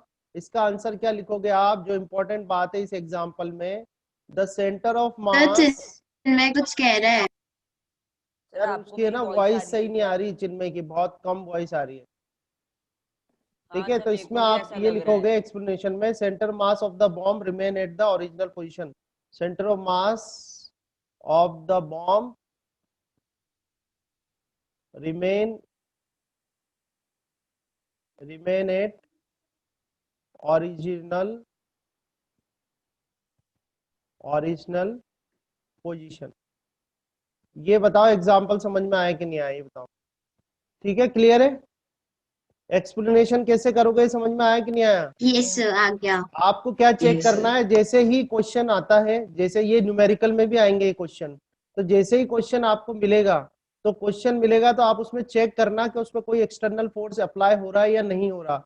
अगर एक्सटर्नल फोर्स अप्लाई नहीं हो रहा है तो एक्सटर्नल फोर्स 0 है, तो अच्छा बात हम कर रहे हैं सेंटर ऑफ मास की, तो एक्सेलरेशन एक्सटर्नल फोर्स 0 है, तो acceleration of centre of mass ये भी 0 हो जाएगा। ठीक है, यानी कि जो आपका पोजीशन है, पोजीशन चेंज नहीं होगी सेंटर ऑफ मास की, और इस पर आप क्या लगा सकते हो? मोमेंटम कंजर्वेशन लो। तो तब भी इस तरीके का जब भी क्वेश्चन आए तो उसमें आप ध्यान रखना, आप क्या लगा सकते हो? मोमेंटम कंजर्वेशन लॉ उस पे अप्लाई कर सकते हो। ठीक है, अब इसी से रिलेटेड और एग्जांपल्स हैं जो अपन डिस्कस करेंगे। देखो आप, अब एग्जांपल की बात करें, ठीक है, तो हमने इसको ए दिया था। सर अब तो आपको मेरी voice आ रही है? अब क्लियर आ रही है चिन्मय? पहले बहुत आई नहीं थी, मतलब बहुत धीरे आ रही थी। हाँ सर, वो मेरे कंप्यूटर में प्रॉब्लम, लैपटॉप में प्रॉब्लम आ रही थी, इसलिए अब मैंने ये सही वाला कर दिया। एग्जांपल देखो ध्यान से, और आपको फिर एक्सप्लेनेशन देना है। इसमें दे रखा है कि two man standing on a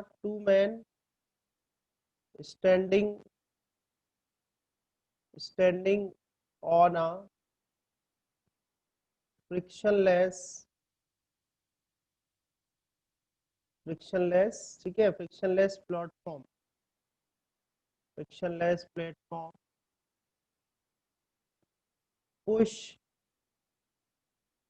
push each other,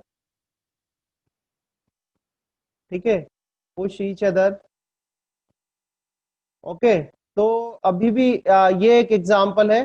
ठीक है, अब इस एग्जांपल में आपको ये बताना है बेटा कि two man standing on a frictionless platform, like this is a frictionless platform. एक फर्स्ट पर्सन तो ये हो गया, और सेकंड पर्सन ये हो गया।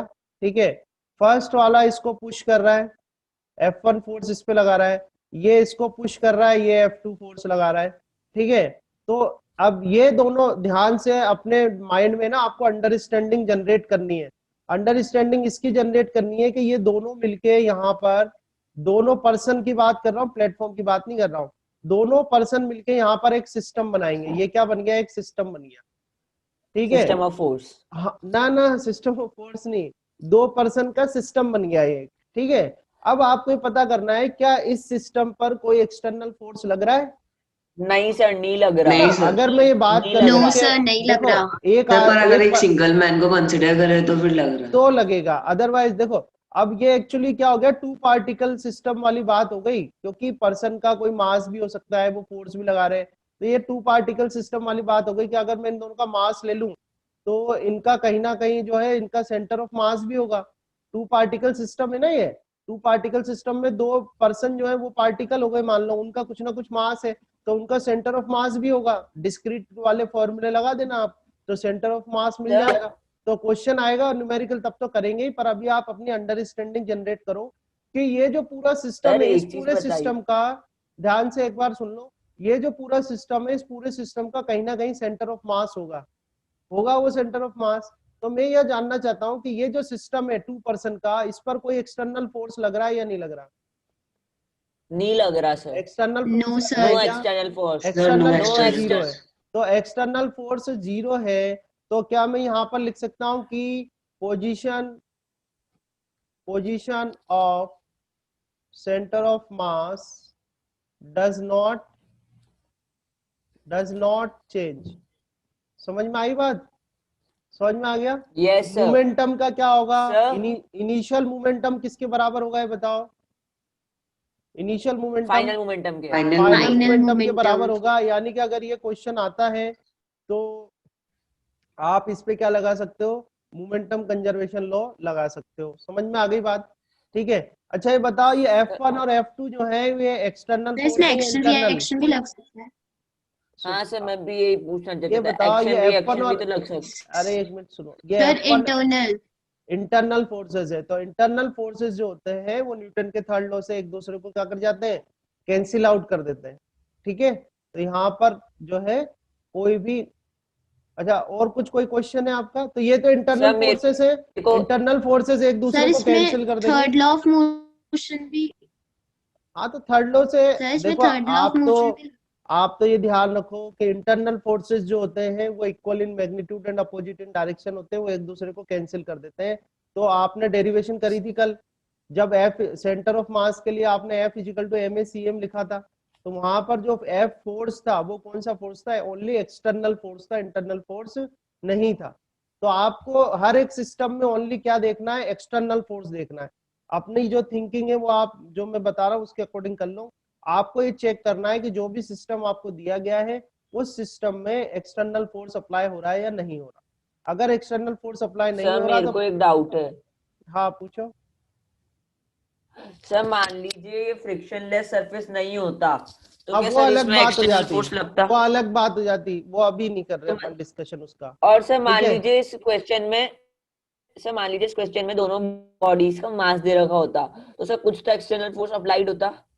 नहीं नहीं, कहाँ हो रहा है? मास तो होगा ही ना, 2 पर्सन है तो उनका कोई मास तो होगा ही, वेट होगा। पर आप देखो ना, अभी हाल फिलहाल जो आपको डायग्राम दिखा रहा है स्क्रीन पर, इस स्क्रीन पर कोई फोर्स कहाँ लग रहा? कोई भी फोर्स नहीं लग रहा है ना। तो सर अपन वो तो डिस्कस, अपन ऐसा तो फ्रिक्शन में भी कर सकते हैं ना। मान लीजिए सर कोई फ्रिक्शन सरफेस है जिसमें फ्रिक्शन है, तो सर उस पे मतलब ऐसा होता है हाँ कैसा जब कोई उसको फ्रिक्शन होता है उसको सरफेस? आप उसको आप सिस्टम के अंदर इंक्लूड कर लो, तो सिस्टम के अंदर इंक्लूड कर लोगे तो वो फ्रिक्शन फोर्स जो होगा वो क्या होगा? इंटरनल फोर्स हो जाएगा फिर। सर मतलब जो फ्रिक्शन इधर मान लीजिए फ्रिक्शनलेस सरफेस नहीं होती तो एक्सटर्नल फोर्स भी लगता है ना सर?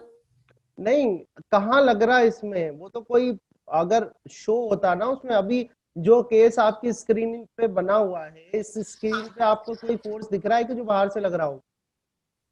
वो एक अलग बात है। नहीं। वो तो जो केस अगर मिलता है आपको तब फिर उसको अपन डिस्कस करेंगे।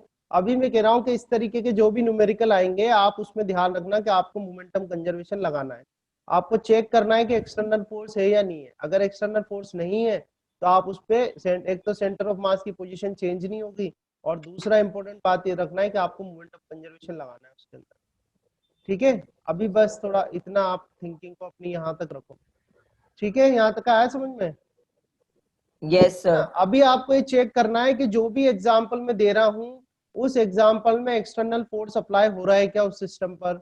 अगर एक्सटर्नल फोर्स अप्लाई नहीं हो रहा तो उसकी सेंटर ऑफ मास की पोजीशन चेंज नहीं होगी, और उस पर जो मोमेंटम है वो कंजर्व रहेगा सिस्टम का। ये 3 चीजें आपको अभी सारे एग्जाम्पल्स में चेक करनी है। ठीक है। अब मैं एक और एग्जाम्पल दे रहा हूँ, सी में देखो, आप boat floating in a lake, और ये सब अपने आप में क्वेश्चन से आपके जब शीट मिलेगी ना उसमें क्वेश्चंस मिलेंगे। ये दे रखा boat floating, in a lake, boat floating in a lake, also has कोई बात नहीं, a boat floating in a lake, और इसमें है if the person on it, ठीक है, floating on in a lake, if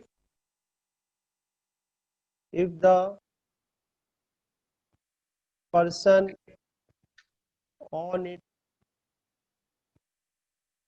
change their position, ठीक है, दे रखा है आपको change their position। देखो ये वही आ गया कि जो आपने अभी क्वेश्चन जो चिन्मय ने पूछा था, डाउट वैसा ही क्वेश्चन है कि एक बोट है इस तरह से, ठीक है, इस तरह से एक बोट है। अब इस बोट पर कोई पर्सन है, ठीक है, ये पर्सन है, ठीक है। फ्लोटिंग का मतलब है मूव नहीं हो रही है, ऐसे रखी हुई है, पानी पर है ये, ठीक है, इस तरह से वाटर पर है ये बोट। विजिबल है सर सबको? आप हमें इसके नोट्स भेज दोगे ना सर, जो आप पेजेस पे लिख रहे हाँ, हो? ये तो मैं भेजता था हूँ रोज, और ये मैं आपको बिल्कुल मतलब मेरे पास बुक भी है, बट मैं आपको बहुत जो मेन पॉइंट्स है वो डिस्कस कर रहा हूँ, ये इन्हीं से आप स्टडी करना, ठीक है।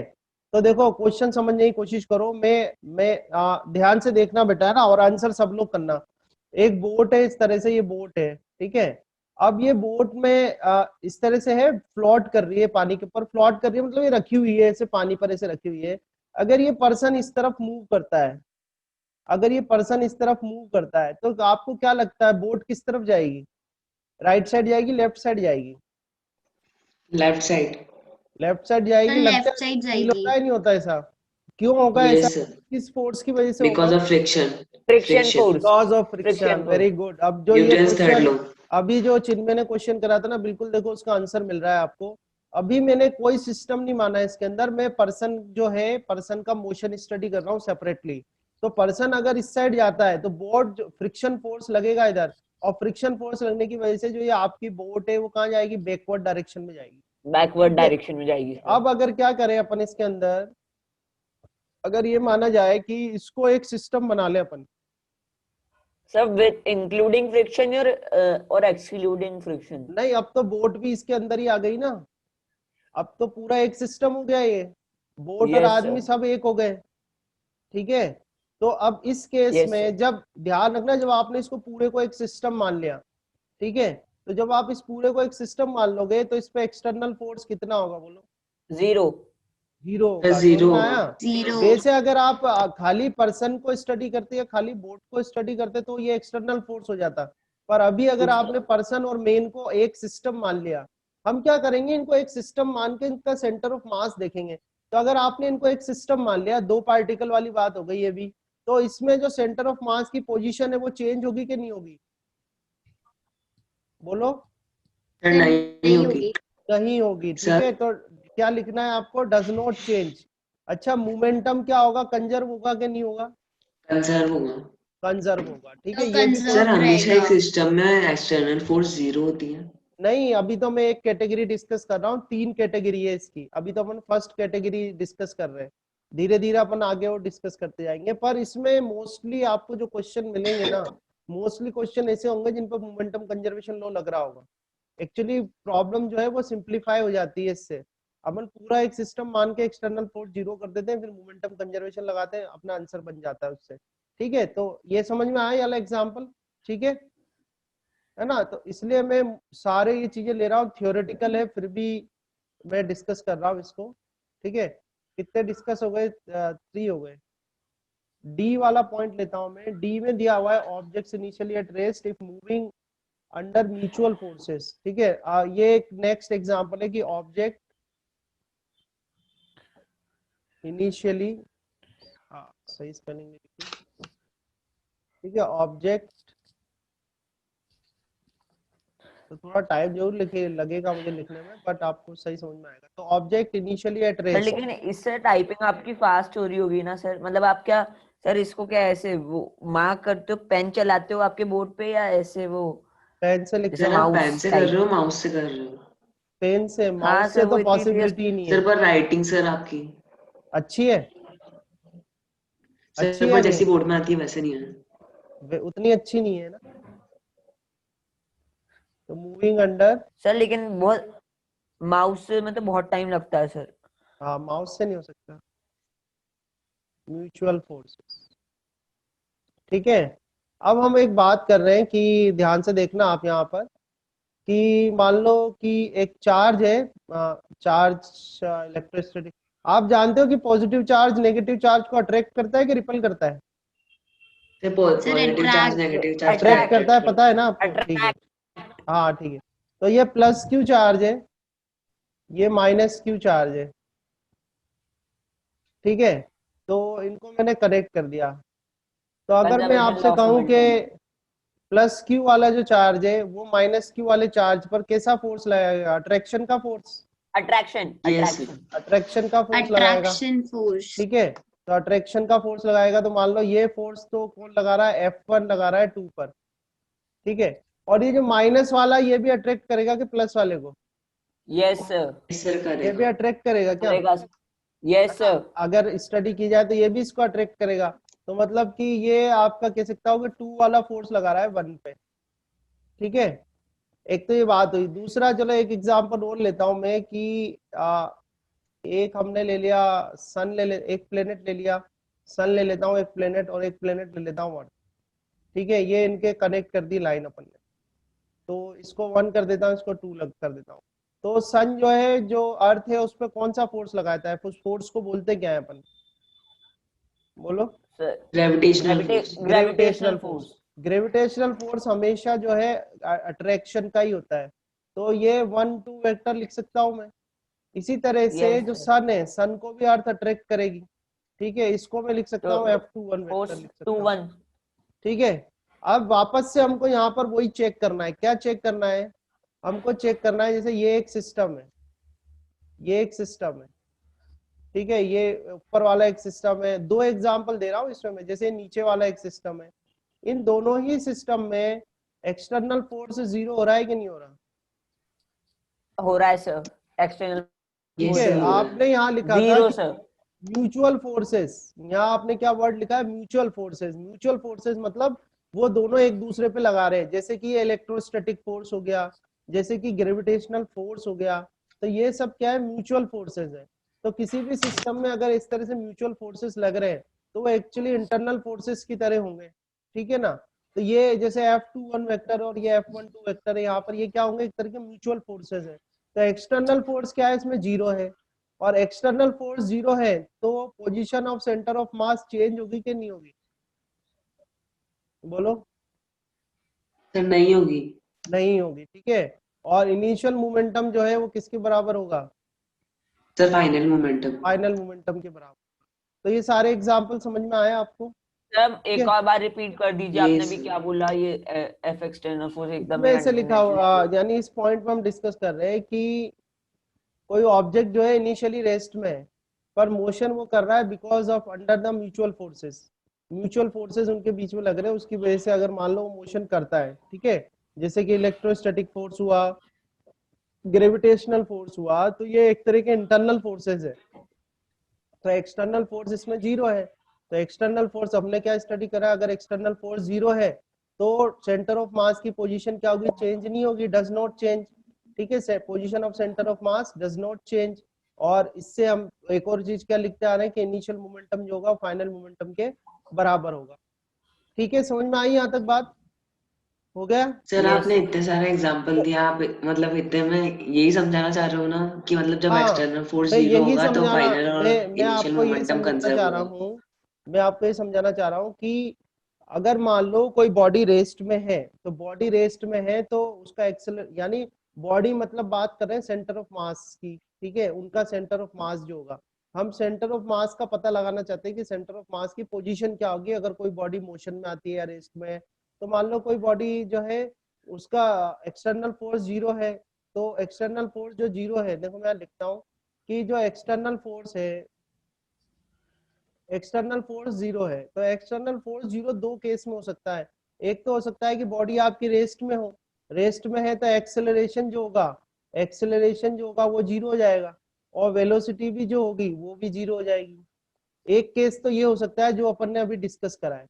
दूसरा केस क्या हो सकता है? दूसरा केस ये हो सकता है कि बॉडी किस में हो? बोलो, किसमें हो body? Uniform motion. Uniform motion में हो। यूनिफॉर्म बॉडी जो है वो आपकी यूनिफॉर्म मोशन में हो। तो यूनिफॉर्म मोशन के केस में क्या होगा, जो वेलोसिटी ऑफ सेंटर ऑफ मास है वो क्या हो जाएगी? कांस्टेंट हो जाएगी। वेलोसिटी जो है वो कांस्टेंट हो जाएगी। वेलोसिटी कांस्टेंट है तो एक्सेलरेशन क्या हो जाएगा? जीरो हो जाएगा। Acceleration zero. एक्सेलरेशन जीरो हो जाएगा तो एक्सटर्नल फोर्स क्या हो जाएगा? जीरो हो जाएगा। ठीक है, तो अभी सर तक जो सर बैलेंस फोर्स में भी जीरो हो सकता क्या चीज? Balance force. हाँ, बैलेंस फोर्स में नेट, ये एक्चुअली सर। जो आपका ये एक्सटर्नल फोर्स है ना, ये एक्सटर्नल फोर्स जो है वो नेट फोर्स ही है। अगर बैलेंस फोर्सेस है तो नेट फोर्स जीरो हो जाता है। बैलेंस फोर्सेस सर अगर है तो यूनिफॉर्म नेट फोर्स मोशन में जीरो हो सेंटर जाएगा। ऑफ मास ठीक है, तो चेंज हो रहा है तो ना। अभी आप इस पे कंसंट्रेट करो जो मैं बता रहा हूँ आपको। तो हमने ये वाला पॉइंट डिस्कस कर लिया, इसके एग्जांपल डिस्कस कर लिए, समझ में आ रही है बात? हमने इसको डिस्कस कर लिया, इस वाले पॉइंट को। अब हमें इसको डिस्कस करना है सेकंड वाले को। यानी अभी तक जो था ये हमने फर्स्ट वाले सारे केसेस डिस्कस कर लिए। अब सेकंड में हमें डिस्कस करना है कि centre of mass moving with uniform velocity. ठीक है, centre of mass moving with uniform velocity. उस सर केस में रिजॉइन भी करना है ना? हाँ, जो रिजॉइन करना, अपन ये वाला भी कर लेते हैं आज ही। ये एग्जांपल्स आज ही खत्म कर लेते हैं ताकि आप लोग आराम से स्टडी कर लेना फिर इसकी। ठीक है, यस सर। तो यहाँ तक आई समझ में? अब अपन को क्या डिस्कस करना है? ये सेकंड वाला केस। ठीक है, सेकंड वाला केस डिस्कस करना है जिसमें अब अभी तक अपना जो था, जो हमने इससे पहले डिस्कस करा वो था कि भाई centre of mass at rest, centre of mass at rest. अब हम डिस्कस कर रहे हैं कि सेंटर ऑफ मास जो होगा वो क्या होगा? यूनिफॉर्म मोशन वाला। ठीक है, centre of mass moving with uniform velocity. तो हम इसको डिस्कस करते हैं अब, है ना? तो अपन ने पॉइंट क्या दिए थे, पहले पॉइंट देख लेते हैं। यहाँ से स्टार्ट किया था, फर्स्ट लिया था centre of mass at rest. ठीक है, अब हम लेते हैं सेकंड, हम लेते हैं सेकंड पॉइंट, और सेकंड है centre of mass moving with uniform velocity. Centre of mass moving with uniform velocity. ठीक है, तो इनको अच्छे से आप लोग स्टडी भी करना, ताकि थोड़ी, ये नहीं कह रहा कि आपको अंडरस्टैंडिंग जनरेट करनी है अपने माइंड के अंदर कि किस तरह से आप सॉल्व करें। तो हम बात कर रहे हैं centre of mass moving with uniform velocity. तो मैं अगर ये लिखना चाहूँ यहाँ से, अगर मैं इस तरह से लिखूं, जो कि मैंने ऑलरेडी आपको बता दिया, फिर भी बता रहा हूँ दोबारा, कि अगर मैं ये लिखे कि external is equal to mass into acceleration of centre of mass. ठीक है, तो हम यहाँ ये लिखें कि velocity of centre of mass is equal to क्या है? कांस्टेंट है। यूनिफॉर्म में तो मतलब क्या हो गया? कांस्टेंट हो गया। तो कांस्टेंट हो गया तो एक्सेलरेशन, हाँ, acceleration of centre of mass कितना जाएगा? जीरो हो जाएगा।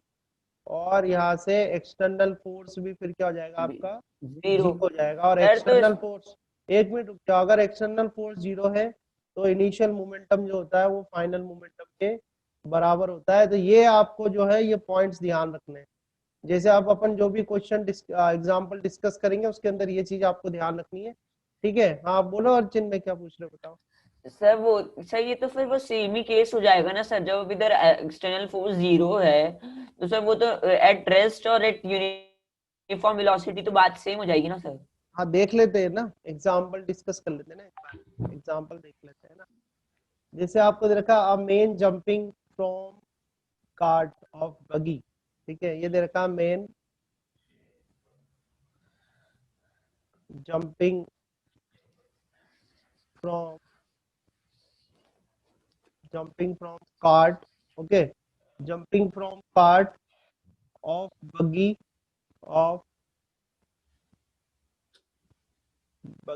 ठीक है, ये देखा फ्रॉम कार्ट बग्गी।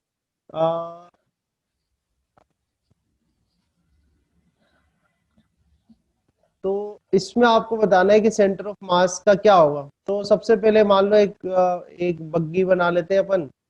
ये बनाई आपने, ठीक है, ये व्हील लगा देता हूँ उसके अंदर, और ये पर्सन इसके अंदर बैठा हुआ है। ठीक है, एक ये इनिशियल कंडीशन है इस तरीके से, और इसको अपन एक पूरे को एक सिस्टम ले लें। तो जब ये मोशन कर, इसके साथ ये मोशन कर रहा है तो इनका सेंटर ऑफ मास भी इसके साथ मोशन कर रहा होगा। इनिशियली जब आपने बॉम्ब वाला क्वेश्चन डिस्कस किया था तो उसमें बॉम्ब जो था वो रेस्ट में था शुरू में, और फिर वो एक्सप्लोड हुआ था, तो एक्सप्लोड हुआ था तो आपसे पूछ रहे थे कि भाई उसका सेंटर ऑफ मास की जो पोजीशन है वो चेंज होगी या नहीं होगी। ठीक है, अब यहाँ पर ये कह रहे हैं कि ये कोई सिस्टम है, इस सिस्टम के अंदर एक पर्सन है जो बग्गी बग्गी जो है उसके ऊपर है, या आप कह सकते हैं मूविंग प्लेटफॉर्म के ऊपर है वो पर्सन। अब इसमें से वो जंप कर जाता है, क्या है, मोशन कर रहा है, ठीक है, यूनिफॉर्मली मोशन कर रहा है ना। तो अभी हमारा सिस्टम इस तरह से, तो और आपको इससे चेक करना है, तो मुझे यहाँ देखो आप और क्वेश्चन को समझो और आंसर करो। ये बॉडी है, ये यूनिफॉर्मली मोशन कर रही थी, ठीक है, तो इसका सेंटर ऑफ मास भी इनके साथ चल रहा होगा, सेंटर ऑफ मास भी कर रहा होगा, या हम बात कर रहे यस सर। हैं ऑफ सेंटर ऑफ मास की। तो अगर ये पर्सन इसमें से जंप कर जाता है, अगर ये पर्सन यहाँ से जंप करता है तो इस पे कुछ एक्सटर्नल फोर्सेस लगेंगे या नहीं लगेंगे? सिस्टम की सर बात, लगेंगे। सर सिस्टम लगेंगी। सिस्टम सर में लगेंगे। पहले सुन लो, सिस्टम में कौन कौन है? सिस्टम में ये बग्गी है जो कि ये मूविंग प्लेटफॉर्म मान लो आप, तो सिस्टम में ये मूविंग प्लेटफॉर्म है और सिस्टम में ये पर्सन है। अब ये पर्सन अगर जंप करता है तो ये पर्सन क्या इस प्लेटफॉर्म पे फोर्स लगाएगा या नहीं लगाएगा? यस सर, लगाएगा। लगाएगा। सर तो अगर ये जंप करेगा तो सिस्टम से बाहर चल जाएगा ना। नहीं नहीं नहीं, ये सिस्टम ऐसे नहीं जाता है, आपने इसको सिस्टम माना हुआ है, इस डॉट लाइन के बाहर नहीं जाएगा वो, ठीक है।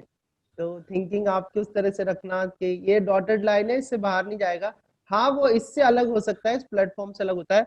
तो हम सिर्फ वो कंडीशन ले रहे हैं जब वो इससे जंप करने वाला है, ठीक है। मान लो उसने यहाँ से जस्ट जंप करा ही है, तो जस्ट, क्योंकि अगर कांटेक्ट छूट गया तो कांटेक्ट छूटने के बाद तो ना तो ये उस पर कोई फोर्स लगाएगा ना प्लेटफॉर्म इस पे फोर्स लगाएगा। तो हमें वो कंडीशन लेनी है जब इनका जो कांटेक्ट है वो जस्ट छूटने वाला है। तो जब ये कांटेक्ट जस्ट छूटने वाला होगा तो क्या ये पर्सन इस प्लेटफॉर्म पे फोर्स लगाएगा? सर लगाएगा। लगाएगा। और क्या ये प्लेटफॉर्म उस पर्सन पे फोर्स लगाएगा? लगाएगा सर। लगाएगा। तो ये तो कैसे फोर्स होगा, इंटरनल फोर्स है कि एक्सटर्नल फोर्स है? Sir internal. इंटरनल तो फोर्स। इंटरनल फोर्स हुआ, तो इंटरनल यानी कि फोर्स है सर। इस सिस्टम पे कोई एक्सटर्नल फोर्स है क्या? नो नहीं है। सर। No sir. नहीं है। और कोई एक्सटर्नल फोर्स नहीं है, कोई एक्सटर्नल फोर्स अगर नहीं है मतलब जीरो है, तो ये वाला केस वो नहीं है कि बॉडी रेस्ट में है, ये वो वाला केस है जब एक्सटर्नल फोर्स अगर जीरो है तो एक्सेलरेशन जो होगा, एक्सेलरेशन क्या हो जाएगा, वो भी जीरो हो जाएगा। और एक्सेलरेशन जीरो है तो दो केस है कि वेलोसिटी जीरो है या नहीं है। तो हमारे केस में जो वेलोसिटी वो क्या है, यूनिफॉर्म है, वो यूनिफॉर्म और कांस्टेंट। ठीक है। तो ये वाला सर केस अपन स्टडी कर रहे हैं। और एक सेकेंड बस हो गया, और ये एक्सटर्नल फोर्स जीरो है, तो एक्सटर्नल फोर्स अगर जीरो है तो मोमेंटम जो होगा वो मोमेंटम क्या होगा आपका, कंजर्व। तो कंजर्व्ड। आपको, हाँ बोलो बोलो। तो इसमें अब मतलब आपने जो क्वेश्चन दिया कि man jumping from part of buggy, तो सर इसमें कहाँ पे मेंशन है कि यूनिफॉर्म मोशन से चल रहा है? ये केस ही अपन ये स्टडी कर रहे हैं ना, हेडिंग देखो ना अपनी, हेडिंग अपन केस ही यही डिस्कस कर रहे हैं सारे, हेडिंग है ना, देखो ना ये सब अपन ने तभी तो लिखा है, वेलोसिटी कांस्टेंट है, एक्सेलरेशन जीरो, अपन यही केस डिस्कस कर रहे हैं, ठीक है। तो मैं यहाँ लिख देता हूँ कि motion of centre of mass remain conserve. क्या समझते हो आप इस लाइन से? सर इस लाइन से क्या समझते हो बताओ? मोशन ऑफ, जब ये पर्सन सर इसके दैट साथ था, द नहीं ध्यान से सुनो, जब ये इस तरह की सिचुएशन थी फर्स्ट वाली, जब जो सेंटर ऑफ मास का मोशन था वही जब ये जंप करेगा तब भी सेंटर ऑफ मास का मोशन वही रहेगा जो पहले था। समझ में आ रही है बात? ये क्या लिखा है, motion of centre of mass remains conserve. तो जिस तरह से सेंटर ऑफ मास इस सिस्टम का पहले चल रहा था उसी तरीके से सेंटर ऑफ मास इस सिस्टम का चलता रहेगा, उसका जो मोशन है वो क्या रहेगा, कंजर्व रहेगा। समझ में आई नहीं आई बात? बोलो। यस सर ये स्टेटमेंट वापस बता दो। यस ये स्टेटमेंट में ये बताया गया है कि भाई motion of centre of mass remains conserve. तो motion of centre of mass remains conserve का मतलब ये है कि जो सेंटर ऑफ मास जो है वो पहले जिस तरह से मोशन कर रहा था, तो सेंटर ऑफ मास पहले कैसे मोशन कर रहा था, यूनिफॉर्मली, ठीक है, यूनिफॉर्म मोशन कर रहा था पहले भी। और जब ये जंप करा पर्सन तब भी जो सेंटर ऑफ मास है वो उसी तरीके से मोशन करता रहेगा। समझ में आई बात? तो यानी कि motion of centre of mass remains conserve, ठीक है। इस तरह से आपको करना है, अच्छे से ओके सर। आउट कर लेना लेक्चर मिल जाएगा, लेक्चर को भी सुन लेना है ना, तो और इस थोड़ी अंडरस्टैंडिंग अपनी डेवलप कर लेना चीजों को लेके। अच्छा एक और एग्जांपल मैं बता रहा हूँ, ये है सर आपने अपने वर्क एनर्जी पावर के जितने भी लेक्चर्स थे वो आपने टेलीग्राम पे डाले ना? हाँ वो यूट्यूब पे तो पहले ही थे। हाँ सर, तो टेलीग्राम पे आपने वो पूरा वो डाल दिया तो सर मैंने अभी थोड़ी सी दिन 1-2 घंटे पहले देखा था सर। हाँ वो तो पूरा, अरे एक बच्ची थी, उसके काफी दिन से मैसेज आ रहे थे, उसको लेक्चर चाहिए थे, तो मैंने कि चलो एक को क्यों सबको ही देते हैं, ठीक है। तो अब ये नेक्स्ट क्वेश्चन देखो, अ बॉम्ब मूविंग, अब इसको भी ध्यान से आपको समझाना है, पढ़ना है इसको, ठीक है, रीड करना पड़ता है। दे रखा है कि a bomb moving in a straight line, a bomb moving in a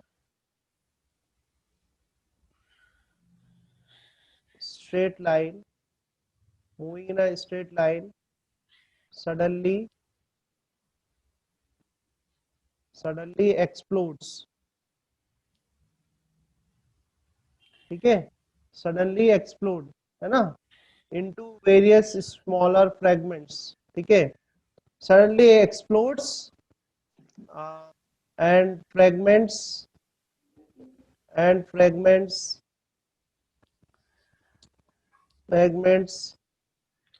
goes in different directions, ठीक है। ये एक एग्जाम्पल है, ये एग्जाम्पल दिया है आपको कि कोई बॉम्ब था। अब देखो इससे पहले वाले एग्जाम्पल में क्या था, बॉम्ब रेस्ट में था। इस वाले एग्जाम्पल में बताया कि bomb moving in a straight line suddenly explode होता है, और एक्सप्लोड होके उसके जो फ्रेगमेंट्स है वो अलग अलग डायरेक्शन में चले जाते हैं। तो देखो पहली कंडीशन तो क्या है, पहली कंडीशन ये है कि जो बॉम्ब है वो स्ट्रेट लाइन में चल रहा है। तो बॉम्ब जब स्ट्रेट लाइन में मोशन कर रहा है तो उसका सेंटर ऑफ मास भी मोशन कर रहा होगा स्ट्रेट लाइन में। क्लियर है ये बात? यस नो करते यस जाना, सर, यस नो यस करते सर। जाना। तो बॉम्ब जब स्ट्रेट लाइन में मोशन कर रहा है तो उसका सेंटर ऑफ मास भी मोशन कर रहा होगा।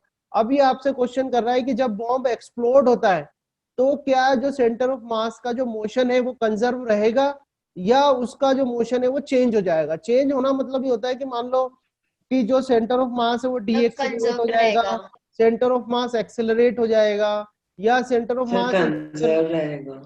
तो आपका आंसर क्या होगा, उसका मोशन कंजर्व रहेगा या नहीं रहेगा, बोलो। सर कंजर्व रहेगा। कंजर्व रहेगा। हाँ तो motion of centre of mass remains conserve. अब मैं आपसे पूछूं क्यों रहेगा, तो कौन आंसर करेगा, क्यों रहेगा बताओ, बोलो। No external force is applied. हाँ सर उसको एक सिस्टम मानेंगे तो नो एक्सटर्नल फोर्सेस हाँ एक्टिंग बिकॉज ऑन इट, जब ओनली बॉम्ब इंटरनल फोर्सेस। जब भी बॉम्ब एक्सप्लोड होगा तो बॉम्ब में क्या होता है, ओनली इंटरनल फोर्सेस एक्ट करते हैं, ना कि कोई एक्सटर्नल फोर्स। तो हमारा लॉजिक हमें समझ में आ जाएगा कि भाई इसमें तो एक्सटर्नल फोर्स जो है वो जीरो है। अब एक्सटर्नल फोर्स अगर जीरो है तो ये लिख सकता हूं मैं वापस से लाइन कि motion of centre of mass remains, वापस से हम लिख देते हैं कि motion of centre of mass remain conserve. ये बहुत वो इम्पोर्टेंट चीजें मैं आपको पढ़ा रहा हूँ आज। न्यूमेरिकल पढ़ना और फॉर्मूले लगाना एक अलग बात है, बट ये जो टॉपिक बता रहा हूँ उनको अच्छे से आप स्टडी करना। तो क्योंकि एक्सटर्नल फोर्स जीरो है तो motion of centre of mass remains क्या क्या रहेगा, कंजर्व रहेगा, ठीक है। और मोमेंटम कंजर्वेशन लगा सकता हूँ कि फिर मैं इसमें, यस सर। ठीक है। तो यस सर। मोमेंटम कंजर्वेशन लगा दे, यस सर। तो इनिशियल मोमेंटम क्या होगा, फाइनल मोमेंटम के बराबर होगा। अच्छा मुझे बताओ कि नेट मोमेंटम कितना होगा, नेट मोमेंटम जीरो। कितना होगा, सर कंजर्व। जीरो रहेगा, कंजर्व। जीरो। सर जीरो क्यों होएगा? सर सर जीरो होगा। कंजर्व। नेट मतलब जो उसका जो पहले था वही बाद में है, या आप कैसे, हाँ नेट तो सर मतलब जीरो। चेंज इन मोमेंटम की बात कर लो आप, तो उसका चेंज इन मोमेंटम कितना होगा ये बताओ। Zero sir, zero. जीरो होगा ना, क्योंकि इनिशियल फाइनल तो बराबर है, तो फाइनल माइनस इनिशियल करोगे आप, ठीक है ना। तो समझ में आई बात, ये भी क्लियर है, हाँ समझ में आ रहा है ना एग्जाम्पल सारे। तो दो यस Yes. Example sir. की बात करी इन्होंने, एक और भी है एग्जाम्पल, मैं बताता हूँ आपको और आप लोग आंसर करते जाना, ठीक है। तो हम बात कर रहे हैं सी एग्जाम्पल ले रहे हैं। अब ये अपन ने सारे एग्जाम्पल डिस्कस कर लिए ना, अब क्वेश्चन आएंगे तो आपको दिक्कत नहीं आएगी। इसमें दे रखा है particles colliding in absence of external impulsive force. particles colliding in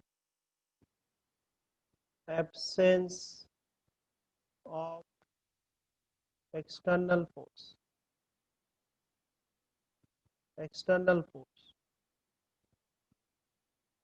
ठीक है, तो इस केस में क्या होगा बोलो, एक्सटर्नल फोर्स क्या होगा? एक्सटर्नल फोर्स क्या होगा इस केस में? 0 होगा। 0 होगा। तो मोशन ऑफ सेंटर ऑफ मास क्या हो जाएगा इसमें भी? Motion of centre of mass conserve होगा। कंजर्व हो जाएगा। ठीक है, कंजर्व हो गया। ठीक है, अच्छा ये तो कंजर्व हो गया, तो इनिशियल मोमेंटम और फाइनल मोमेंटम क्या होंगे? इक्वल। इक्वल हो जाएंगे। ध्यान रहेगा। तो एक Conserve। एग्जांपल ये हो गया। यस।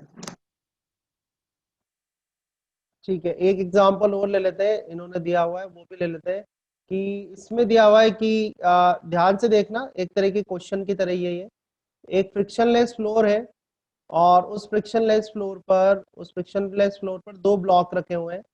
तो इन ब्लॉक्स, एक ब्लॉक तो ये रहा, ठीक है, और इनको मैंने एक्चुअली कंप्रेस, इनके बीच में एक स्प्रिंग लगा दी और उस स्प्रिंग को मैंने कंप्रेस कर दिया इस तरह से। ठीक है, स्प्रिंग लगा दी और इसको कंप्रेस कर दिया। ठीक है, समझ रहे हो ना बात को? 2 ब्लॉक्स हैं ये ए और बी, और ए और बी के बीच में स्प्रिंग लगी हुई है, और स्प्रिंग लगी हुई है। मैंने इनको तो ये एक तो कंडीशन ये हो गई, मैंने इनको क्या करा, ऐसे करके कंप्रेस कर दिया। समझ रहे हो ना बात को? कंप्रेस कर दिया है ना। यस नो करते या ना, थोड़ा मेरे को लगे कि हाँ समझ में आ रहा है। तो हमने इसको क्या है, कंप्रेस कर दिया। Yes, sir. अब जब मैं इसको कंप्रेस कर दूंगा तो एक ही सिस्टम sir. बन गया। एक ही सिस्टम बन गया जिस सिस्टम के अंदर एक तो स्प्रिंग है। अगर मैं कह दूं कि स्प्रिंग जो है वो मासलेस है, स्प्रिंग जो है वो मासलेस है, स्प्रिंग का कोई मास नहीं है, तो स्प्रिंग का अगर कोई मास नहीं है तो जो सेंटर ऑफ मास निकलेगा वो किस किस का निकलेगा? ए का और बी का निकलेगा। ए का और बी का सेंटर Yes, ऑफ sir. मास निकलेगा। ठीक है, तो मैंने इसको कंप्रेस कर दिया और इस तरह से की पोजीशन है जो आपको यहाँ दिख रही है अभी स्क्रीन पर। तो इनके सेंटर ऑफ मास की कुछ ना कुछ पोजीशन होगी। अब मेरा क्वेश्चन ये है कि जैसे मैं इसको रिलीज करूंगा, जैसे ही मैं फोर्स लगाना मेरा फोर्स हटा दूंगा, तो ए वाला ब्लॉक किस तरफ जाएगा बोलो? लेफ्टवर्ड्स। Sir, A वाला ब्लॉक सर लेफ्ट लेफ्टवर्ड्स जाएगा। जाएगा और बी बी वाला वाला कहाँ जाएगा? राइटवर्ड्स। बी वाला किधर जाएगा? In opposite direction. राइटवर्ड जाएगा। राइटवर्ड्स। तो ये तो बात हो गई ए और बी की। मैं आपसे कहूँ कि सेंटर ऑफ मास का क्या होगा? इसके सेंटर ऑफ मास क्या रहेगा? उसका मोशन कंजर्व रहेगा या नहीं रहेगा? सर कंजर्व्ड रहेगा। हाँ, पर ये बात ध्यान रखना, जब आप बोलो कंजर्व रहेगा तब आपको क्या करना है? इसको सिस्टम बनाना है। इसको क्या बनाना है?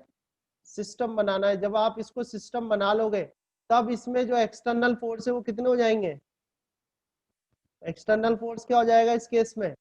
0 हो जाएगा। और तभी आप कह सकते हो कि जो मोशन ऑफ सेंटर ऑफ मास है या सेंटर ऑफ मास की जो पोजीशन है वो वही रहेगी जो पहली थी, चेंज नहीं होगी। ठीक है, ध्यान रहेगा।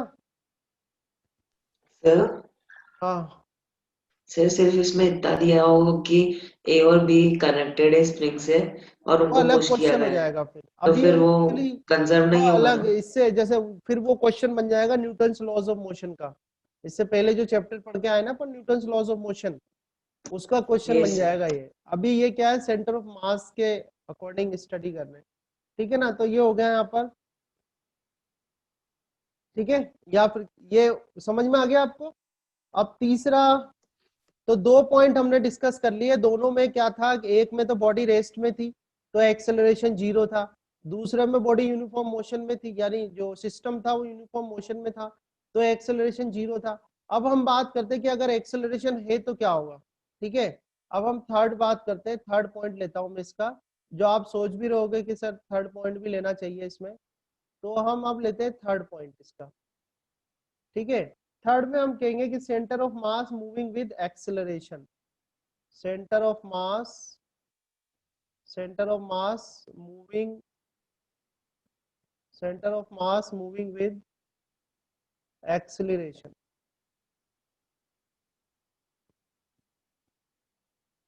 ठीक है, centre of mass moving with acceleration, है ना। तो इसका एक स्टेटमेंट मैं आपको बता देता हूँ इसका। अब एक्सेलरेशन हो रहा है तो एक्सेलरेशन होने दो। अगर एक्सेलरेशन है तो मैं क्या लिखूंगा?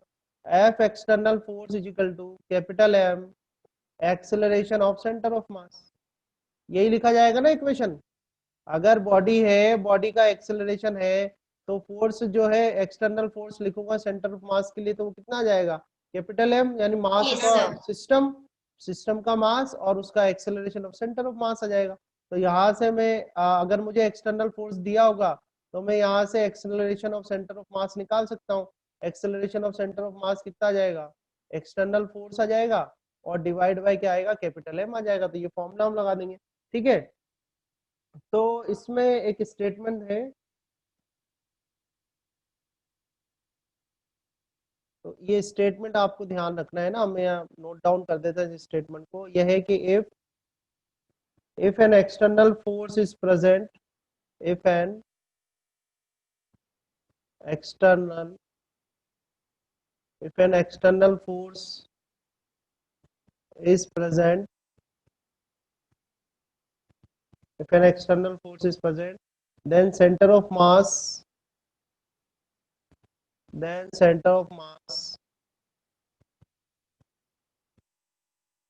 continue its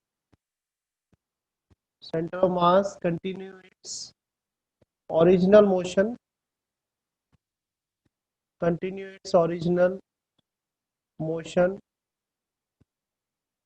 ठीक है, continue its original motion as if the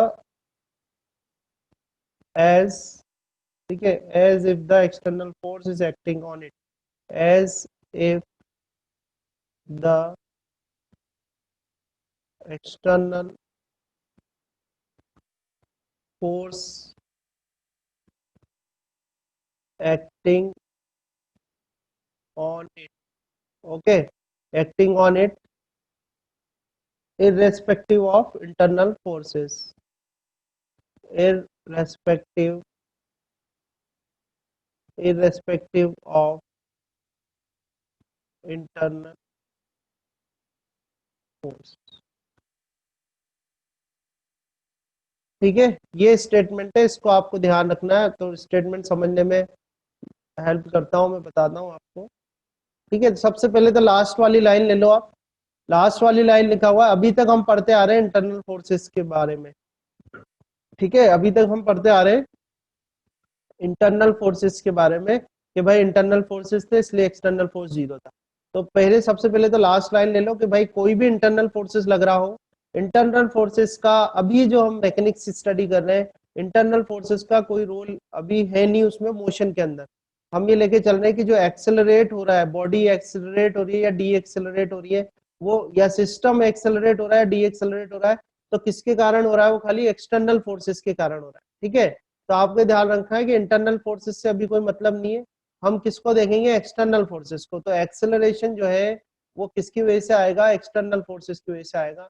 तो यहाँ लिखा हुआ है कि if an external force is present, ठीक है, then centre of mass continue its original motion as if the external force acting on it, ठीक है। तो सेंटर ऑफ मास क्या करेगा, जो उसकी मोशन है उसी मोशन को कंटिन्यू करता है, चाहे उस पर एक्सटर्नल फोर्स अप्लाई हो रहा हो। समझ में आई नहीं आई बात, यस और नो करके बताओ, यस और नो करो, बोलो। यस सर, आ गई। है ना, थोड़ा और समझाता सर हूँ एक और बात समझा हाँ। दीजिए। एक एग्जाम्पल देखो आप, यहाँ पर मैं आपको एक एग्जाम्पल बता रहा हूँ,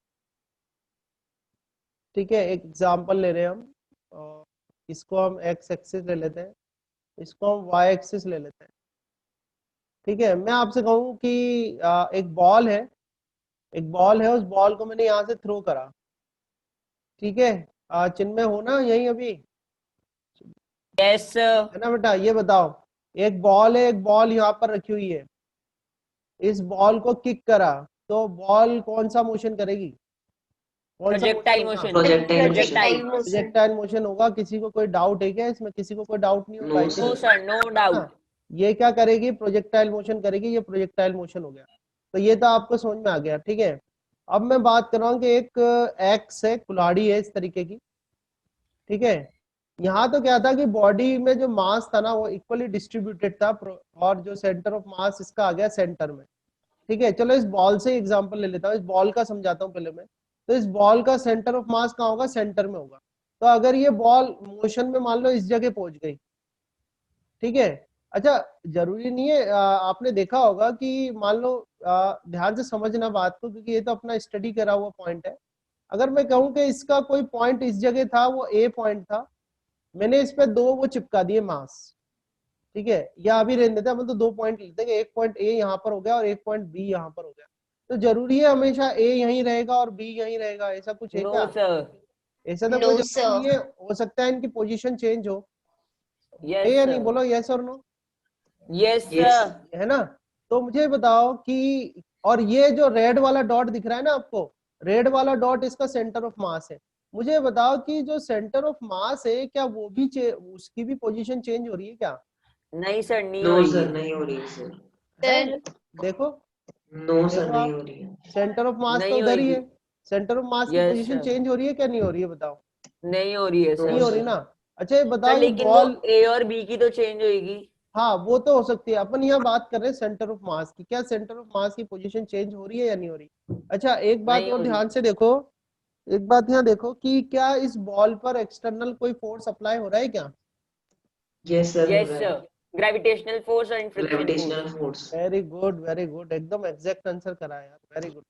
इस पे हमेशा ग्रेविटेशनल फोर्स एक्ट हो रहा है, ऑलवेज। और सर जब अपन है ना इसकी पाथ की वो निकालने के लिए ना ट्रेजेक्टरी, मतलब वो y equals to x tan theta minus 1/2 वाला फॉर्मूला लगाएंगे ना हाँ ट्रेजेक्टरी हाँ मोशन हाँ, का। बट अभी अपनी जो थिंकिंग है उसे थोड़ा वहां कॉन्सेंट्रेट करो, जो मैं बता रहा हूँ, आप बिल्कुल करेक्ट आंसर देते जा रहे हो। ठीक है, मैं ऐसे कह रहा हूँ कि आपने देखा, मैं अब मेरा नेक्स्ट क्वेश्चन ये है, आपसे मैंने क्वेश्चन करा था कि इस पे कोई एक्सटर्नल फोर्स लग रहा है क्या, तो आपने कहा कि हाँ सर एक्सटर्नल फोर्स लग रहा है जो कि ग्रेविटेशनल फोर्स है, वो आपका बिल्कुल आंसर सही है।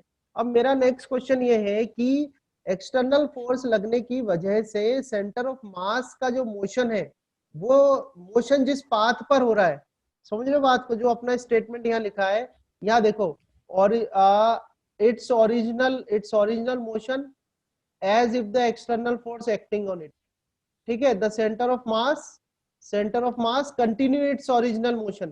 तो आप देखो सेंटर ऑफ मास जैसे चल रहा था वैसे ही चलता जा रहा है, एक्सटर्नल फोर्स लगने की वजह से उसमें कोई चेंज नहीं आ रहा। समझ में आ रही है बात, नहीं आ रही?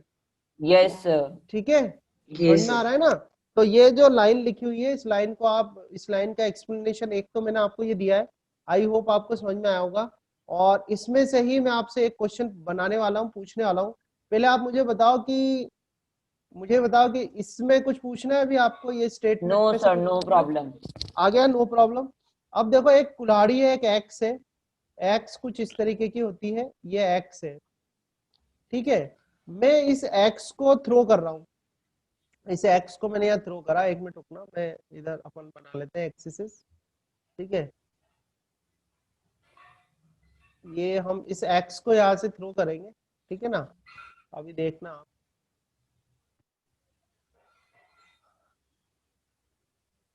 ठीक है। अगर मैं इस एक्स को थ्रो करूं इधर, यहां से अगर मैं इस एक्स को थ्रो करूं, तो ये एक्स जो है वो कौन सा मोशन करेगी? सर ये भी प्रोजेक्टाइल मोशन करेगी। projectile. पक्का? 100% सर। अब देखो, अगर आप इसको देखो कि इसका जो मास का डिस्ट्रीब्यूशन है, वो बॉल का जो मास का डिस्ट्रीब्यूशन था उसके जैसा है क्या, या उससे अलग The है? motion in plane. उससे अलग है सर। इसका मास का सेंटर ऑफ मास, डिस्ट्रीब्यूशन इसका नॉन सेंटर सिमिलर ऑफ है। मास कहीं ना कहीं इधर कहीं होगा, ठीक है। और वो जो सेंटर ऑफ मास, जैसे सेंटर ऑफ मास मान लो मैं यहाँ ले लेता हूँ, ठीक है, इसका सेंटर ऑफ मास कहीं ना कहीं होगा। अब आपने इसको जब यहाँ से थ्रो करा, जब आप इसको थ्रो करोगे तो इसका जो सेंटर ऑफ मास है, आपसे ये क्वेश्चन पूछेगा कि भाई एक इस तरह से इसको थ्रो करा एक्स को, या कोई और भी ऑब्जेक्ट हो सकता है, तो इसका जो सेंटर ऑफ मास है वो कैसा मोशन करेगा?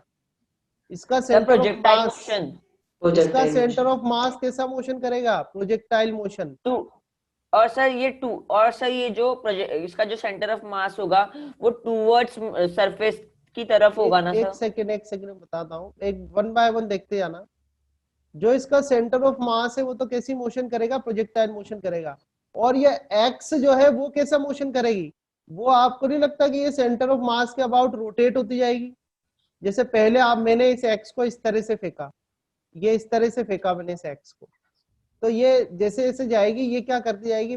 फिर इसकी पोजीशन ये हो जाएगी, ठीक है। फिर इधर आएगी तो इसकी पोजीशन ऐसा कुछ हो जाएगी, फिर इधर आएगी इसकी पोजीशन ऐसी हो जाएगी, फिर इधर आएगी पोजीशन ऐसी हो जाएगी, फिर इधर आएगी पोजीशन इस तरह से यहाँ हो जाएगी। सर ये डिपेंड सेंटर ऑफ मास पे करता है ना सब, कि हाँ, उसकी आप पोजीशन ये कैसे रहेगी। आपको जो समझना है वो बात ये समझनी है, आप कभी कोई लकड़ी को भी थ्रो करके देखना, ऐसा कुछ नहीं है कि लकड़ी जो वुड होगी वो बिल्कुल ऐसे सीधी चली जाएगी और प्रोजेक्टाइल मोशन करेगी। अगर आप उसके एक सिरे पे कोई वेट एक साइड पे कुछ मास बांध दो और आप उसको थ्रो करोगे तो आप देखना वो रोटेट होती हुई जाएगी। जाती है कि नहीं जाती, बोलो। आप ये थोड़ा सा जाती है सर। एक्सपेरिमेंट करके देख लेना, एक वुड लेना, वुड लकड़ी लेना और उसमें एक सिरे पर कुछ मास बांध देना, ठीक है। जब आप उसको थ्रो करोगे तो आप ऊपर की तरफ थ्रो करना, ठीक है। थ्रो करोगे तो आप देखोगे उसका वो जा तो रही है, वो तो प्रोजेक्टाइल मोशन ही होगा, कोई दिक्कत नहीं है। पर प्रोजेक्टाइल मोशन किसका होगा, उसका जो सेंटर ऑफ मास है वो प्रोजेक्टाइल मोशन करेगा, और वो खुद जो है वो अपने सेंटर ऑफ मास के अबाउट क्या करेगी, वो रोटेट भी करेगी, रोटेशनल मोशन भी करेगी। समझ में आ रही है बात आपको? Yes sir. ठीक है। तो इसलिए जो है इससे पहले के जो भी आपने क्वेश्चंस करे थे उन क्वेश्चंस में आपने रिजिड बॉडी डिस्कशन नहीं करा था।